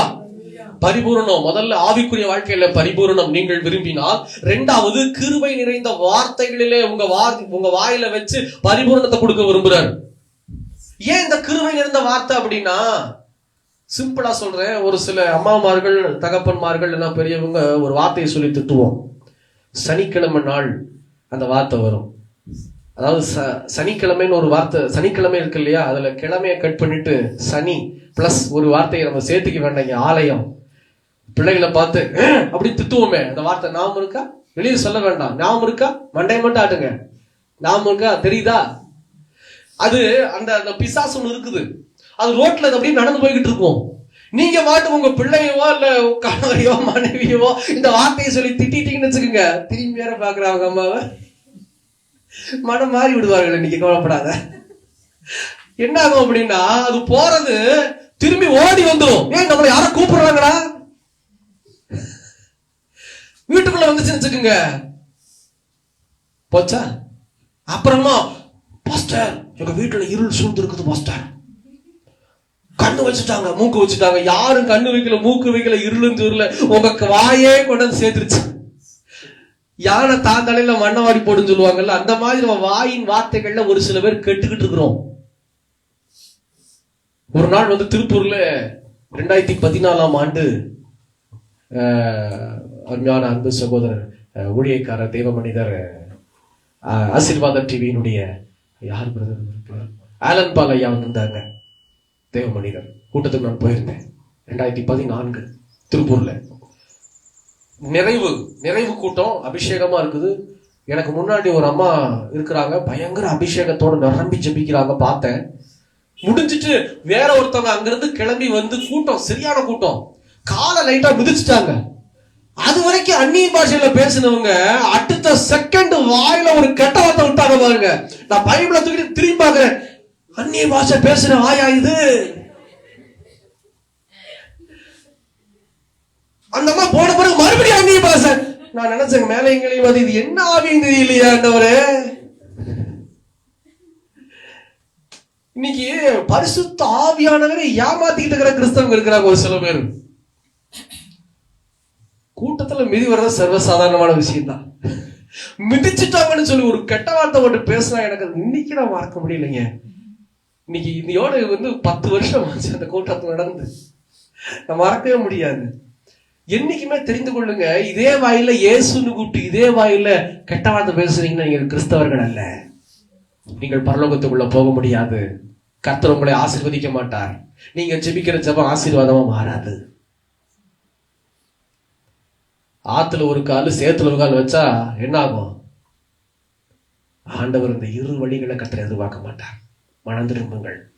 கிருபை நிறைந்த வார்த்தை சர்வசாதாரணமா வந்துடாது. கோவம் வந்துச்சுன்னா எனக்கும் பயங்கர கோவம் வந்துடும். இப்ப கூட ஏதோ கீபோர்டு தப்பு பண்ணா எத்தனை பேர் பார்த்தீங்க தெரியல, நல்ல வேலை யாரும் பார்க்கலையோ என்னமோ. என்ன எல்லாத்துக்குள்ளயும் இந்த குணம் இருக்கு. யாரும் பெர்ஃபெக்ட் கிடையாது. ஆனா நீங்களும் நானும் விரும்பினால் பெர்ஃபெக்ஷனா கொண்டதற்கு இயேசு இருக்கிறார். இது வந்து எந்த பரிசுத்தவானே வைக்க முடியாது, இயேசுவை தான் நம்ம பார்க்க முடியும். 2 இடத்துல நான் சொல்லி உங்களுக்கு முடிக்க விரும்புறேன் கிருபை நிறைந்த பரிசுத்தத்தை குறித்து, பரிபூரணத்தை குறித்து. 38 வருஷம் வேதாந்தத்துல ஒரு கதை போல சொல்லி முடிச்ச டைம் இல்ல. 38 வருஷம் ஒரு மனுஷன் வியாதியின் படுக்கையில படுத்திருந்தான். வேதம் சொல்லுகிறது, நம்ம போன வாரத்துக்கு முந்தின வாரம் நம்ம தியானிச்சோம். பெதஸ்தா குளத்தின் அருகாமையில அந்த மனுஷனை இயேசு என்ன சொல்லி விடுதலை செஞ்சாரு? உன் படுக்கை எடுத்துக்கொண்டு மறந்துட்டு மத்திய ஒரே ஒரு வார்த்தை நல்ல கவனிங்க. உன் படுக்கை எடுத்துக்கொண்டு நடந்துட்டாரு. அவனும் படுக்கையை எடுத்துட்டு நடந்து போயிட்டான். இயேசு விடுதலை செஞ்சிட்டாரு. சூப்பர். ஆனா அதே மனிதனை அதுக்கப்புறமா நீங்க வாசிச்சீங்கன்னா எருசலேமின் ஆலயத்துல இயேசு பார்த்து பர்சனலா ஒரு வார்த்தை சொல்லியிருப்பார். பர்சனலா தனிமையா சொல்லியிருப்பார். என்ன தெரியுமா? அதிக கேடொன்று உனக்கு வராதபடிக்கு இனி நீ பாவம் செய்யாத. இதனால பாவம் உண்டாச்சுன்னா அவன் அதிக கேடுள்ள மனுஷனாய் கேடுள்ள இருதயத்தோடு சிந்தனை பண்ணிருப்பான் நான் நினைக்கிறேன். இயேசு சொல்லியிருப்பாரு, இனி அதிக கேடொன்று உனக்கு வராதபடிக்கு இனி நீ பாவம் செய்யாத. இந்த வார்த்தையை அங்க சொல்லிருக்கலாமல்ல? படுத்திருக்கும் போது, டேய் 38 வருஷம் படுத்திருக்கிற, நீ அதிக கேடொன்று பண்ணாம பாவம் செய்யாம இரு போ அப்படின்னா அங்கேயே சொல்லிருக்கலாமல்ல? ஏன் அங்க சொல்லணும் அப்படின்னா நான் யோசிக்கிறேன். ஆவியானவர் கிடைப்பட்டு சொன்ன ஒரு காரியத்தை உங்களுக்கு சொல்றேன். தேவன் கிருபை நிறைந்த வார்த்தை தான் சொன்னாரு. அவனை கஷ்டப்படுத்தல. அத்தனை பேர் இருக்கிறாங்க, பெதஸ்தா குளத்தின் அருகாமையில் அத்தனை பேர் இருக்கிறாங்க. அவனை கஷ்டப்படுத்த கூடாதுங்கிற ஒரு எண்ணத்துல தேவன் அங்க விடுதலை செய்து மறுபடியும் ஒரு பக்கம் பார்க்கும்போது அவனை மறுபடியும் எச்சரித்து அனுப்புகிறார். இதுதாங்க கிருபை. இன்னைக்கு நம்ம எல்லாத்தையும் அப்படியே கடுமையா திட்டிடுறோம் எல்லாத்துக்கும் முன்னாடியும். அப்படி இல்ல, உங்ககிட்ட இந்த கிருபை இருக்குமானா டீசெண்டா நடந்துக்குவோம். இந்த கிருபை யார் கொடுக்க முடியும்னா ஏசப்பா தான் கொடுக்க முடியும். அவருடைய வாழ்க்கையை நீங்க நல்லா தியானிச்சு பாருங்க. வேற எதுவுமே நீங்க தியானிக்க வேண்டாம். இந்த 4 சாப்டர் மத்தேயு, மார்க்கு, லூக்கா, யோவான் நீங்க படிச்சீங்கன்னா ஏசப்பாவோட நடக்கலாம். அவரோட நடந்தீங்கன்னா அவ்வளவு இன்பம். இயேசு யாரையுமே அவன் இவன் பேசியிருக்க மாட்டார். எங்கேயுமே ஒருத்தரையும் மரியாதை குறைவாய் எண்ணி இருக்க மாட்டார், நடத்தி இருக்க மாட்டார். அவ்வளவு அழகான தெய்வம் நம்முடைய இயேசு. என்ன சொல்றீங்க? ஹல்லேலூயா, ஹல்லேலூயா. எனக்கு அவ்வளவு சந்தோஷமா இருக்கு அவரை குறித்து படிக்கும் போது. இதுதான் அந்த கிருபை நிறைந்த வார்த்தை. அதனாலதான் அவருடைய வாழ்வு அவ்வளவு ஆசீர்வாதமாக இருந்தது. நீங்க நினைக்கலாம், எங்க அவரு தெய்வம், ஆனா அவர் சொல்றாரு, நான் உனக்கு இந்த கிருபையை கொடுக்கிறேன் நீ விரும்பினா. ஹல்லேலூயா. இதெல்லாம் விட்டுட்டு நம்ம வீட்டுல பேசணும் வார்த்தை பேசினா பிசாசு வரும், பிசினஸ்ல வார்த்தை பேசினா இந்த பிசாசு வரும், ஊழியத்துல பிசாசு வரும். அவன் சொல்லுவான், சாம் என் ஃப்ரெண்டு. டேய், நீ என்னோட ஃப்ரெண்டுங்கிற? நான் ஒயிட் அண்ட் ஒயிட்ல நிக்கிறேன், நான் ஊழியம் பண்றேன், நீ என் ஃப்ரெண்டு. அவன் ஃப்ரெண்டு நிப்பான். ஏன் தெரியுமா? நான் வீட்டுல அங்க போய் அங்க சண்டை போட்டு வந்திருப்பேன், வார்த்தையை சொல்லி திட்டிட்டு வந்திருப்பேன். இங்க நின்று ஹல்லேலூயா அப்படின்னா அவன் பின்னாடி நிப்பான், நீ என் ஃப்ரெண்டு, ஏன்னா என் வார்த்தை உனக்குள்ள இருக்குல்ல. இன்னைக்கு எப்படி பிசாசு உங்களை ஆட்கொள்றான்னா, அவனுக்குரிய உரிமையான வார்த்தைகளை நீங்கள் பேசுவதனால அவன் உங்களை ஆட்கொள்ளுகிறான். தேவ பிள்ளைகளே, இந்த கிருபை நிறைந்த வார்த்தை உங்களுக்குள்ள இருக்குமானா, நீங்க ஜெபம் பண்ணீங்கன்னா விடுதலை உண்டு. நீங்க கையை நீட்டினீங்கன்னா பிசாசு போவான். இதையெல்லாம் விட்டுட்டு வாயில கண்ட வார்த்தையெல்லாம் பேசிட்டு இயேசுவே இவனை விடுதலை செய்யும், நடக்காது. சின்ன சின்ன விஷயத்துல கூட அற்புதங்கள் அதிசயம் நடக்காது. இன்னொரு அனுபவம் பாருங்க. ஒரு பெண் தவறு செய்து கொண்டு இருக்கிறாள். அந்த பெண் தவறு செய்யும் போதே அங்க ஊரார் ஜனங்கள் பிடிச்சு கொண்டு வந்து இயேசுடைய பாதத்துல தூக்கி போடுறாங்க. சொல்றாங்க, இவள் தவறு செய்து கொண்டிருக்கும் போதே நாங்க கொண்டு வந்துட்டோம், இவளுக்கு நீர் என்ன தீர்ப்பு சொல்லுகிறீர் அப்படின்னு. இயேசு என்ன சொன்னாரு? அந்த பிள்ளைய பார்த்து அவ்வளவுதான். அங்கேயும் பாருங்க எவ்வளவு டீசென்டான ஒரு ஆண்டவர் நம்ம ஆண்டவர்ல. கிருபை கிருபை கிருபை. இனி பாவம் செய்யாத போ. அங்க போய் உட்கார்ந்து நீ ஏன் இந்த மாதிரி செஞ்ச, யாருனால செஞ்ச, எத்தனை நாட்களா இப்படி பண்ணிக்கிட்டு இருக்க கேட்டாரா? இன்னும் மேலும் மேலும் அவருடைய இருதயத்தை கலகப்படுத்தக்கூடாது, துக்கப்படுத்தக்கூடாதுன்னு சொல்லி ஒரு வார்த்தை கேட்கல. இந்த வரலாற்று புத்தகத்தை நான் வாசித்த போது, தேடி வாசித்த போது, இந்த வரலாற்று புத்தகத்துல இந்த பெண்ணை குறித்து எழுதியிருக்கிறது என்ன தெரியுமா? அந்த பெண் அதுக்கப்புறமா பாவமே செய்யலன்னு சொல்லி எழுதியிருக்கிறது வரலாற்று புத்தகம். ஏன்னா அந்த பெண் குத்தப்பட்டவளா மாறினா. இன்னைக்கு நீங்க உங்க பிள்ளைகளை, நீ மாற மாட்ட, நீ திருந்த மாட்ட, நீ இப்படியே தான் இருப்ப, அப்படிதான் இருப்பான். தயவு செய்து நீங்கள் உங்களுடைய குடும்பத்தை விட்டு கொடுக்க கூடாது. நீ மாறுவ, கர்த்தர் உன்னை மாற்றுவாரு, ஏசப்பா உனக்குள்ள மாற்றத்தை கொடுப்பாரு. சொல்லணும், சொல்றதை விட்டு போட்டு அவன் மாற மாட்டான் பிரதர், அவன் ஆக மாட்டான் பிரதர். உங்க வாயிலேயே சூனியத்தை வச்சுக்கிறீங்க. கேட்டா இடையில யாரோ ஒருத்தர் சூனியை வச்சுட்டாங்கன்றீங்க. வேண்டாம்.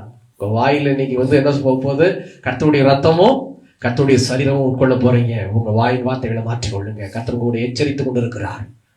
கிருபை நிறைந்த வார்த்தையை உங்களுக்கு அருள விரும்புகிறார். இதுல பரிபூரணத்தை நடத்த விரும்புகிறார். எத்தனை பேருக்கு இதை விரும்புறீங்க? ஹல்லேலூயா. இந்த வார்த்தையை உங்க வீட்டுல சொல்லி பாருங்க. உங்க வீட்டுல பாட்டு ஓடுறது பெருசு இல்ல, ஸ்தோத்திர பலி ஓடுறது பெருசு இல்ல. உங்க வாயில கலிஜியை வச்சுக்கிட்டு என்ன பேசினாலும் அங்க நடக்காது. ஹல்லேலூயா. நம்ம வாயில சுத்தமா இருந்துச்சுன்னு எல்லாமே நடக்கும். காரியங்கள் வாய்க்கும், தடைகள் உடைக்கப்படும். ஏன்னா இந்த ஆண்டு நமக்கு சொல்லியிருக்கிறாரு பரிபூர்ணத்தின் ஆண்டு என்று சொல்லி. ஹல்லேலூயா. மூணாவது காரியம் கைகளின் பிரயாசத்துல, மூணாவது காரியம் விசுவாசத்துல பரிபூரணம். விசுவாசத்தில் பரிபூரணத்தை ஆண்டவர் இந்த ஆண்டுல கொடுக்க விரும்புகிறார். நீங்கள் விரும்பினால் விசுவாசத்துல பரிபூரணம். இதிலும் இயேசு கிறிஸ்துவே நம்ம எடுத்துக்கலாம். விசுவாசத்துல பரிபூரணம். சீக்கிரம் முடிச்சிடுறேன். ஹல்லேலூயா. சந்தோஷமா இருக்கிறீங்களா? சீக்கிரம் முடிச்சிடுறேன். லாசருடைய மரணத்தை கேள்விப்பட்டோன்னே கூட இருக்கிற சீஷர்களும் மனுஷங்களும் என்ன நினைச்சாங்க, அவன் இறந்து விட்டான் என்று சொல்லி சிந்தித்தார்கள், பேசினார்கள் வாய் திறந்து. ஆனா இந்த கிருபையின் தேவன் வாயில கூட தப்பா பேசல. அவர் என்ன சொல்றாரு? அவன் உறங்கி கொண்டிருக்கிறான். இயேசுவுடைய பார்வை டிஃபரெண்ட், இயேசுவுடைய பேச்சு டிஃபரெண்ட். அதனால உள்ள இருக்கிற விசுவாசம் டிஃபரெண்டா இருக்குது. இந்த விசுவாசத்தை, இந்த நம்பிக்கையை பார்த்துதான் பிதாவாகிய தேவன் அங்க இயேசுவை கொண்டு கிரியை செய்கிறார். இன்னைக்கு என்ன நம்பிக்கையில நீங்க பேசிக்கிட்டு இருக்கிறீங்க? உள்ளுக்குள்ள வச்சுட்டு, அதாவது இங்க வந்து ஜாப் பண்ணிக்கிறதும், ஆண்டவரே எனக்கு இத்தனை ரூபாய் வேணும், கத்த தருவீர் தருவீர் தருவீர், அங்க போய் குழுவில் உட்காந்துக்கிறது. புரியுதுங்களா உங்க விசுவாசம் எப்படி இருக்குன்னு? இங்க நல்லா கண்ணீர் வடித்து முழங்கால் ஜெபம் பண்ணி ஆண்டவரும் பேசிடுவாரு, நான் ஆசீர்வதிப்பேன். ஒரு அம்மா நடந்துச்சு 2017, நான் மறக்கவே முடியாது. வருஷம் இறுதியில அந்த காத்திருப்பு ஜெபத்துல ஒரு தாயார் உள்ள வந்துட்டாங்க, துபு துபுன்னு விடமாட்டோம். காத்திருப்பு ஜெபத்துல அவங்க வாட்டுக்கு உள்ள வந்துட்டாங்க. உள்ள வந்து யாரு, இவரு சாக்ஷன் பிரதர் நடத்தினாரு. அவர் நடத்தினா மணிக்கணக்கா போகும். Plus suction நாகர்கோயிலுக்காரு. அவர் உள்ள வந்தது முறைச்சு முறைச்சு என்னை பார்த்தாரு, யாரு இது யாரு இது அப்படின்னு.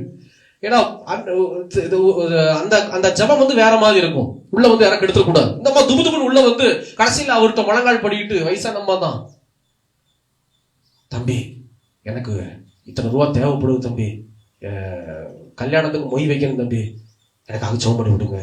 அவரும் நல்ல கைவிச்சு அபிஷேகத்தில் நிரம்பி ஜெபம் பண்ணி ஆண்டவர் சொல்ற வார்த்தையை பயப்படாத கர்த்தர் உனக்கு தருவாருன்னு சொல்லி அனுப்பிச்சிட்டாரு. நானும் அந்த பிரதரும் அந்த வீட்டுல சாப்பிட்டு கிளம்புறோம். வெளியில போய் பார்த்தா குழுக்காரர் உட்காந்துக்கிறாரு. குழுக்காரர் முன்னாடி இந்த அம்மா, தம்பி உன்னையதான் தம்பி நம்பிட்டு இருக்கிறேன், எப்படியாச்சும் வாங்கி கொடுத்துரு தம்பி.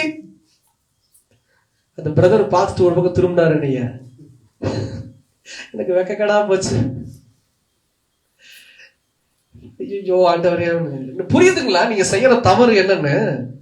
தாவீது சொல்லுகிறார், ஒன்றை கேட்டேன் ஒன்றைய நாடுவேன். உங்க நாடுதல் எப்படி இருக்குது? என்ன சொன்னாவா? ஒன்னு இங்க கேட்டுக்கிறது ஆலயத்துல வந்து, அங்க இன்னொரு பக்கம் தம்பி குழு தம்பி உன்னையதான் தம்பி நம்புறேன். ஆண்டவர் தம்பி பீஸ் ஆக்கிட்டீங்க. நிறைய பேர் இயேசுவை கல்லா மாத்திக்கிட்டு இருக்கிறீங்க. மனம் திரும்புங்க. இவர் எப்படி பிடிவாதமா இருக்காரு தெரியுமா? இயேசு சீஷர்கள் சொல்லுகிறார்கள், மரித்து விட்டான், வாரும் ஆண்டவரே. உறங்கிட்டு இருக்கிறான். அந்த வாயில கூட அவர் பிழை பண்ணல, கிருபையா பேசுறாரு. அவருடைய பார்வை வித்தியாசம், அவருடைய எண்ணம் ஸ்ட்ராங்கா இருக்கு. உங்க பார்வை ஸ்ட்ராங்கா இருக்கா? உங்க எண்ணம் ஸ்ட்ராங்கா இருக்கா? உங்க வாயின் வார்த்தை ஸ்ட்ராங்கா இருக்கா? பரிபூரணத்தை பார்ப்பீர்கள் இந்த ஆண்டுல. நான் சொல்லுகிறேன், இயேசு சாதாரணமா கொடுக்க மாட்டாரு. பிதாவாகிய தேவன் இயேசு கிறிஸ்துவுடைய விசுவாசத்தை பார்த்துதான் பெரிய காரியத்தை இந்த இடத்துல செய்திருக்கிறார். ஒரு மரணம் சம்பவித்த மனுஷன் 4 நாள் கழிச்சு உயிர்ப்பிச்சிருக்கிறாங்கிறது விலைக்கரையம் என் இயேசு செலுத்தினார். விலைக்கரையம் செலுத்தினார். சர்வ சாதாரணமான ஊழியம் ஆண்டவர் செய்யல, பயங்கரமான ஊழியத்தை செஞ்சிருக்கிறாரு. இது நம்ம சர்வசாதாரணமா பிரசங்கம் பண்ணிட்டு போயிடுறோம், அப்படியே அடிச்சு தூக்கி போட்டு போயிடுறோம். உள்ள போய் நின்று பாருங்க, நின்று வாழ்ந்து பாருங்க. வசனம் வாசிக்கும் போது உங்க ஆவி அங்க போயிடணும். இயேசு சொல்றாரு, இல்ல ஊருக்கு போறாரு, அந்த லாசருடைய ஊருக்கு போறாரு. ஊருக்கு போனோன்னு 2 சகோதரிமார்கள் ஓடி வந்து சொல்றாங்க. அவங்க என்ன சொல்றாங்க? இயேசு சொல்றாரு, இல்ல அவன் உயிர்ப்பிப்பான். அவங்க சொல்றாங்க, இல்ல ஆமாண்டவரே தெரியும், எப்பன்னா இதோ உம்முடைய வருகையில காணப்படுவான். அவங்க விசுவாசம் இங்கிருந்து ஜம்ப் ஆகி அங்க போயிடுச்சு.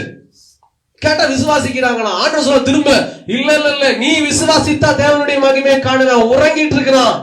ஆண்டவர் சொன்னார், இப்பவே எந்திரிப்பான். இல்ல ஆண்டவர் எனக்கு தெரியும், உயிர்ப்பிப்பான். எப்போ? உம்முடைய வருகையில, நியாய தீர்ப்புல. நம்ம மனுஷ விசுவாசம் எப்படி இருக்கு பாத்தீங்களா? இயேசு மாதிரியை காண்பித்திருக்கிறார். அப்பவும் ஸ்ட்ராங்கா நிக்கிறார். கல்ல புரட்டி போடு, ஜெபிக்கிறார்.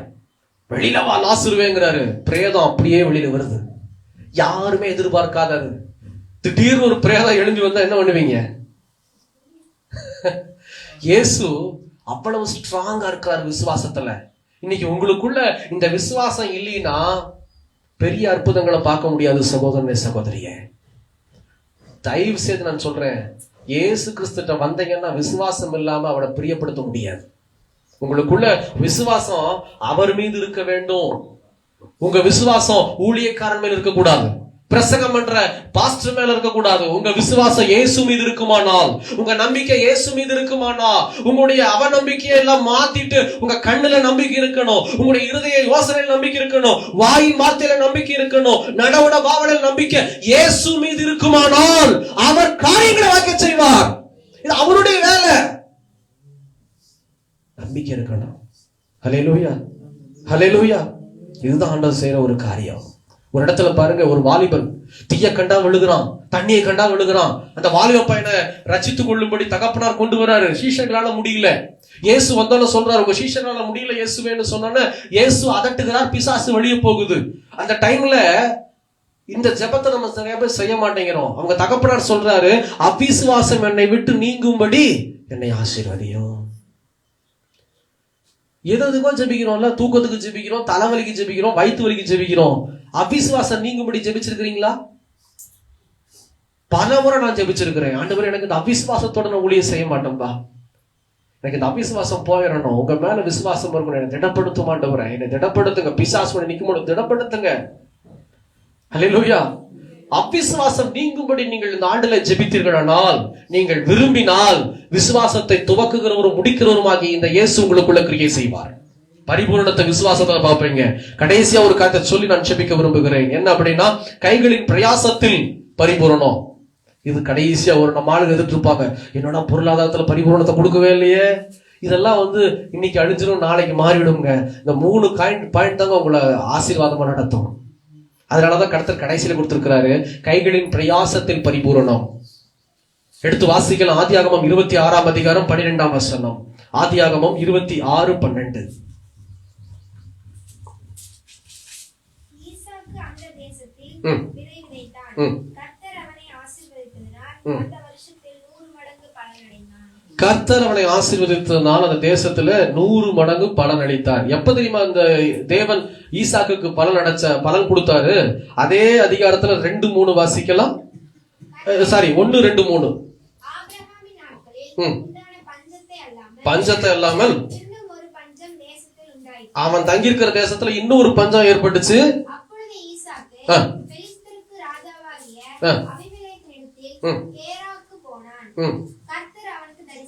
கர்த்தர் அவனுக்கு தரிசனமாகி, நீ எகிப்துக்கு போகாமல்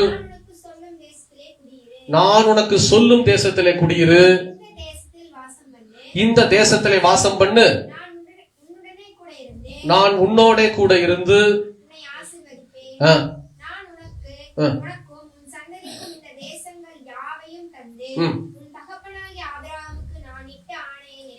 ஆமென். பாத்தீங்களா? அதாவது நம்ம ஈசாக்கு 100 மடங்கு ஆசீர்வதிச்சார்னு பாக்குறோம்.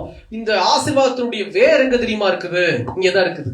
இந்த தேசத்துல ஆபிரகாம் நாட்கள் நடந்தது போ அதை விட ஜாஸ்தியான ஒரு பஞ்சம் நாட்கள் ஏற்படுகிறது. பஞ்சம் நிறைந்த நாட்கள் வந்த உடனே என்ன நடந்துச்சு தெரியுமா?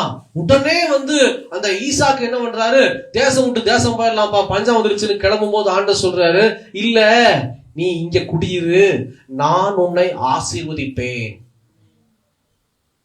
இன்னைக்கு இந்த உத்தரவாதத்தை நீங்க வாங்கியிருக்கிறீங்களா? நான் சொல்லுவேன் அடிக்கடி, ஒரு சபை விட்டு சபை மாறுவாங்க, ஊர் விட்டு ஊர் போவாங்க, பிரயோஜனமே இல்லை. நீங்க எங்க போனாலும் பிரச்சனை உங்களை தொடர்ந்து வரும். சபை விட்டு சபை மாறினாலும் அந்த இடத்துலயும் சபையில பிரச்சனை வரும். எனக்கு தெரிந்த ஒரு குடும்பம் சபை விட்டு சபை மாறி, சபை விட்டு சபை மாறி, இன்னைக்கு எந்த சபையில அவங்க இருக்கிறாங்கன்னே தெரியல. எனக்கு மனசெல்லாம் அங்கெல்லாம் அடிச்சுக்குது. ஒரு வாரம் தாராபுரம் போறாங்க, ஒரு வாரம் உடுமலைக்கு போறாங்க. இன்னைக்கு நாடோடி மாதிரி சபையவே மாத்திக்கிட்டு இருக்காங்க. தாய் சபை ஒண்ணு இருக்கணும். அல்லேலூயா. அந்த சபை ஏன் அந்த சபையில இருக்கணும்னா, அந்த சபை உங்களுக்காக பேசும், அந்த சபை உங்களுக்காக ஜெபிக்கும். இங்க சரியில்லை, அங்க சரியில்லை, அங்க சரி, எல்லா பக்கமும் சரியில்லையா, எல்லா இடத்துலயும் குறை இருக்கும். அந்த குறைகளை நிவர்த்தி செய்யற இந்த இயேசுவை பார்த்தா போதும் அவர் மாத்திடுவாரு. இங்க ஈசாக்கு குறைய பார்த்து நகரும் போது ஆண்டவர் சொல்றாரு, என்னன்னா கர்த்தர் அவனுக்கு தரிசனமாகி, நீ எகிப்துக்கு போகாமல் நான் உனக்கு சொல்லும் தேசத்தில் குடியிரு. நம்ம பயந்து ஓடுறவங்கல்ல, நின்னு கர்த்தருடைய நாமத்தை உயர்த்துகிறவர்கள். அல்லேலூயா சொல்லுங்க. அல்லேலூயா. ஓடக்கூடாது. ஒரு காரியத்தை பார்த்து தயங்கி நிக்காதீங்க, நில்லுங்க. ஆண்டவர் சொல்றாரு, நில்லு, நான் கிரியை செய்வேன். அவன் நிலத்துல அவ்வளவு ஆசீர்வாதம், 100க்கு 100 மடங்கு தேவன் ஈசாக்க பஞ்ச காலத்துல ஆசீர்வதித்திருக்கிறார். எல்லாரும் சொல்லியிருப்பாங்க, தம்பி நிலத்தை பாரு, என் நிலத்தை பாத்தியா, மழையும் இல்லை ஒண்ணும் இல்லை, இந்த மாதிரி நீ ஆயிடாத, நான் கடன் வாங்கியிருக்கிறேன், நீ இந்த மாதிரி ஆயிடாத சொல்லிருப்பாங்க. ஆனா இந்த ஈசா கூட நம்பிக்கை தேவன் சொன்ன வாக்கு தத்தத்தில் இருந்தது. அதனாலதான் கைகளின் பிரயாசம் ஆசீர்வாதமா இருந்துச்சு. அல்லேலூயா. நீங்க வாக்கு தத்தத்தை பெறணும், சும்மா நீங்க இருக்க கூடாது. ஒவ்வொன்றுக்கும் வாக்கு தத்தம் வேணும். ஆண்டவரே இந்த ஆண்டுல இதோ தகப்பனே எனக்கு இவ்வளவு தேவை இருக்கு, என் பிள்ளைகளுக்கு ஸ்கூல் ஃபீஸ், காலேஜ் ஃபீஸ் எல்லாம் தேவை இருக்குது, பிசினஸ்க்கு இவ்வளவு தேவை இருக்குது, வேலையில இந்த தேவை இருக்குது, ஒரு பட்ஜெட் போடுங்க. வருஷம் முதல்ல ஒரு பட்ஜெட்டை போட்டு இதோ முழுசா அதை ரவுண்ட் பண்ணி, ஆண்டவரே நீ எனக்கு வாக்கு தத்தம் கொடுக்கணும். கர்த்தர் உங்களுக்கு உடன்படிக்கை பண்ணிட்டாருன்னா சோர்வடையும் போல சொல்லலாம். என்னை மாதிரி நான் சொன்னேன்ல, பயப்படாத துணை நிக்கிறேன்னு சொன்னீங்கல்ல, அந்த மாதிரி நான் எப்ப பார்த்தாலும் கேட்பேன். சொன்னீங்கல்ல, தைரியமா கேட்கலாம். பிரியமான ஜனமே, நான் எல்லாத்துக்கும் வாக்குத்தத்தம் வாங்குவேன். ஏன்னா அந்த வாக்குத்தத்தம் கொடுத்துட்டாருன்னு வச்சுக்கோங்க, பயப்படவே வேண்டாம். அதை வாங்காதபடிக்கு டெய்லி உட்கார்ந்து என்னை ஆசீர்வதி என்னை ஆசீர்வதி என்ன ஊழியக்காரங்க தான் மண்டை கொடுத்துறது, எங்க போனாலும் முதல்ல போய் லைன்ல கியூல நின்னுக்கிறது, இதெல்லாம் வளருகிறவர்களுக்கு ஓகே, வளர்ந்து நிக்கிறவர்களுக்கு இது தேவையில்லை. தேவ சமூகத்துல முழங்கால் படியிட்டு தரித்து நின்று வாக்கு தத்தங்களை பல மடங்கு நீங்கள் பெற்றுக்கொள்ள வேண்டும். ஆலோசனைகளை பெற்றுக்கொள்ளணும். ஆண்டவர் வாக்கு தத்தம் மட்டுமல்ல ஆலோசனை கொடுக்கிறாரு. கர்த்தர் அவனுக்கு தரிசனமாகி நீ எகிப்துக்கு போகாமல் நான் உனக்கு சொல்லும் தேசத்தில் குடியிரு, இது ஆலோசனை. இரண்டாவது அவர் என்ன சொல்றாரு, இந்த தேசத்திலே வாசம் பண்ணு, நான் உன்னோட கூட இருந்து உன்னை ஆசீர்வதிப்பேன், நான் உனக்கும் உன் சந்ததிக்கும் உன் தேசங்கள் யாவையும் தந்து உன் தகப்பனாகிய ஆபிரகாமுக்கு நான் ஆணையை நிறைவேற்றுவேன். இது வாக்குத்தத்தம். அது அப்படியே நிறைவேற்றினார் என்றவனாகிய கர்த்தர். ஆலோசனையும் வாக்குத்தத்தங்களை நீங்க பெற்றுக்கொண்டாதான் கிறிஸ்தவர்கள். காத்திருந்து ஜெபிக்கணும். சும்மா பரிபூரணத்தை பார்க்க முடியாது பிள்ளைகளை. நான் அடிச்சுட்டு சொல்றேன், தயவு செய்து பாரத்தோடு கண்ணீரோடு சொல்லுகிறேன். உங்களுக்காக நாங்க ஜெபிக்கிறோம் இல்லைன்னு சொல்லல. திறப்பில் நின்று கண்ணீர் வெடித்து இரவும் பகலும் ஜெபித்தாலும் இந்த ஆண்டுல என் தேவன் சொல்லுகிறார், ஊழியக்காரன் எவ்வளவு ஜெபித்தாலும் நீங்கள் ஜெபிக்க வேண்டும். உங்களுக்கு ஒரு ஆசீர்வாதம் வேணுமா, உங்களுக்கு ஒரு கட்டுகள் உடைக்கப்படணுமா, நீங்கள் திறப்பில் நிற்க வேண்டும். தயவு செய்து நான் கைகூப்பி கேட்கிறேன், நீங்கள் ஜெபித்தால் பரிபூரணத்தை பார்ப்பீர்கள். எனக்கு தேவை நீங்க எல்லாம் பரிபூரணம் அடையணும். எனக்கு வேற எதுவும் வேண்டாம், எனக்கு வேற எதுவும் தேவையில்லை. கர்த்தர் எனக்கு பல மிகுதியாய் வைத்திருக்கிறார். நான் பரலோகத்துக்கு போகும்போது எனக்கு ஒரு மாளிகை இருக்கணும். அதுக்கு தேவை நீங்க பரிபூரணம் அடையணும். தேவ பிள்ளைகளை தயவு செய்து உங்களுக்காக நான் ஜெபித்துக் கொண்டிருக்கிறேன். இந்த 4 விதமான பரிபூரணத்தை என் தேவன் உங்களுக்கு கொடுக்க விரும்புகிறார். இதை நீங்க பெற்றுக்கொள்ளணும்னா இயேசுவை மட்டும் பாருங்க, வேற எதையும் பார்க்காதீங்க, வேற எதையும் பார்க்காதீங்க. ஹல்லேலூயா, ஹல்லேலூயா. புரிஞ்சதுங்களா? தயவு செய்து இந்த ஆண்டில் கர்த்தர் கூட பேசிக் கொண்டு இருக்கிறார். உண்மையுள்ள மனுஷன் பரிபூர்ண ஆசீர்வாதங்களை பெறுவான். நீங்க உண்மையா இருந்தீங்கன்னா இயேசு உங்களுக்கு பரிபூரணத்தை கொடுத்து உங்களை என்னை நடத்த விரும்புகிறார். எத்தனை பேர் நம்புறீங்க? எத்தனை பேர் விசுவாசிக்கிறீங்க? ஹல்லேலூயா. தயவு செய்து டைம் ஆயிடுச்சு. ஏன்னா அந்த வாக்கு தத்துவ வசனங்கிறனால நான் பூரணமா எடுத்து முடிக்க வேண்டிய ஒரு கட்டாயம். ஜெபிக்கலாமா? கண்களை மூடி தேவ சமூகத்துல ஒரு நிமிடம் மாத்திரம் தலைகளை தாழ்த்தி இந்த வசனத்துக்காக ஜெபித்து நாம் திருவிருந்து கொள்ள ஊழியக்காரர்கிட்ட கொடுக்க போறோம். கர்த்தர் நடத்துவார். ஹல்லேலூயா, ஹல்லேலூயா. ஒரே நிமிஷம் ஒப்புக்கொண்டுங்க. உண்மையா இருக்கணும். இது வரையில் ஜெபிக்காதவங்க இனி நான் ஜெபம் பண்ணுவேன்னு சொல்லுங்க. தயவு செய்து எனக்காக சொல்லாதீங்க. உங்க பிள்ளைங்க ரட்சிக்கப்படணும்னு நீங்க ஜெபிச்சுதான் ஆகணும். உங்க கணவர் ரட்சிக்கப்படணும்னு நீங்க ஜெபிச்சுதான் ஆகணும். உங்க வீடு ரட்சிக்கப்படணும்னா நீங்க ஜெபிச்சுதான் ஆகணும். ஜெபம் பண்ணாத யாரையும் ஆண்டவர் ஆசீர்வதிக்க முடியாது. ஜெபம் ரொம்ப அவசியம். ஜெபத்தை அதிகப்படுத்துங்க. இப்ப நீங்க 1 மணி நேரம் ஜெபிக்கிறீங்கன்னா 2 மணி நேரமா மாத்துங்க. 2 மணி நேரம்னா 3 மணி நேரமா மாத்துங்க. பத்தாது. தேவ பிள்ளைக்கு குறுக்கிடுவான் பொல்லாத பிசாசு. வேலைகளை கொடுத்து குறுக்கிடுவான். இதோ ஒரு சில பிரச்சனைகளை கொடுத்து குறுக்கிடுவான். தயவு செய்து பிரச்சனைகளை பார்க்காதீங்க, வலி வேதனையை பார்க்காதீங்க. முழங்காலில் நின்று எதிர்த்து நில்லுங்க. ஆண்டவரேன்னு சொல்லி, இயேசுவேன்னு சொல்லி நில்லுங்க.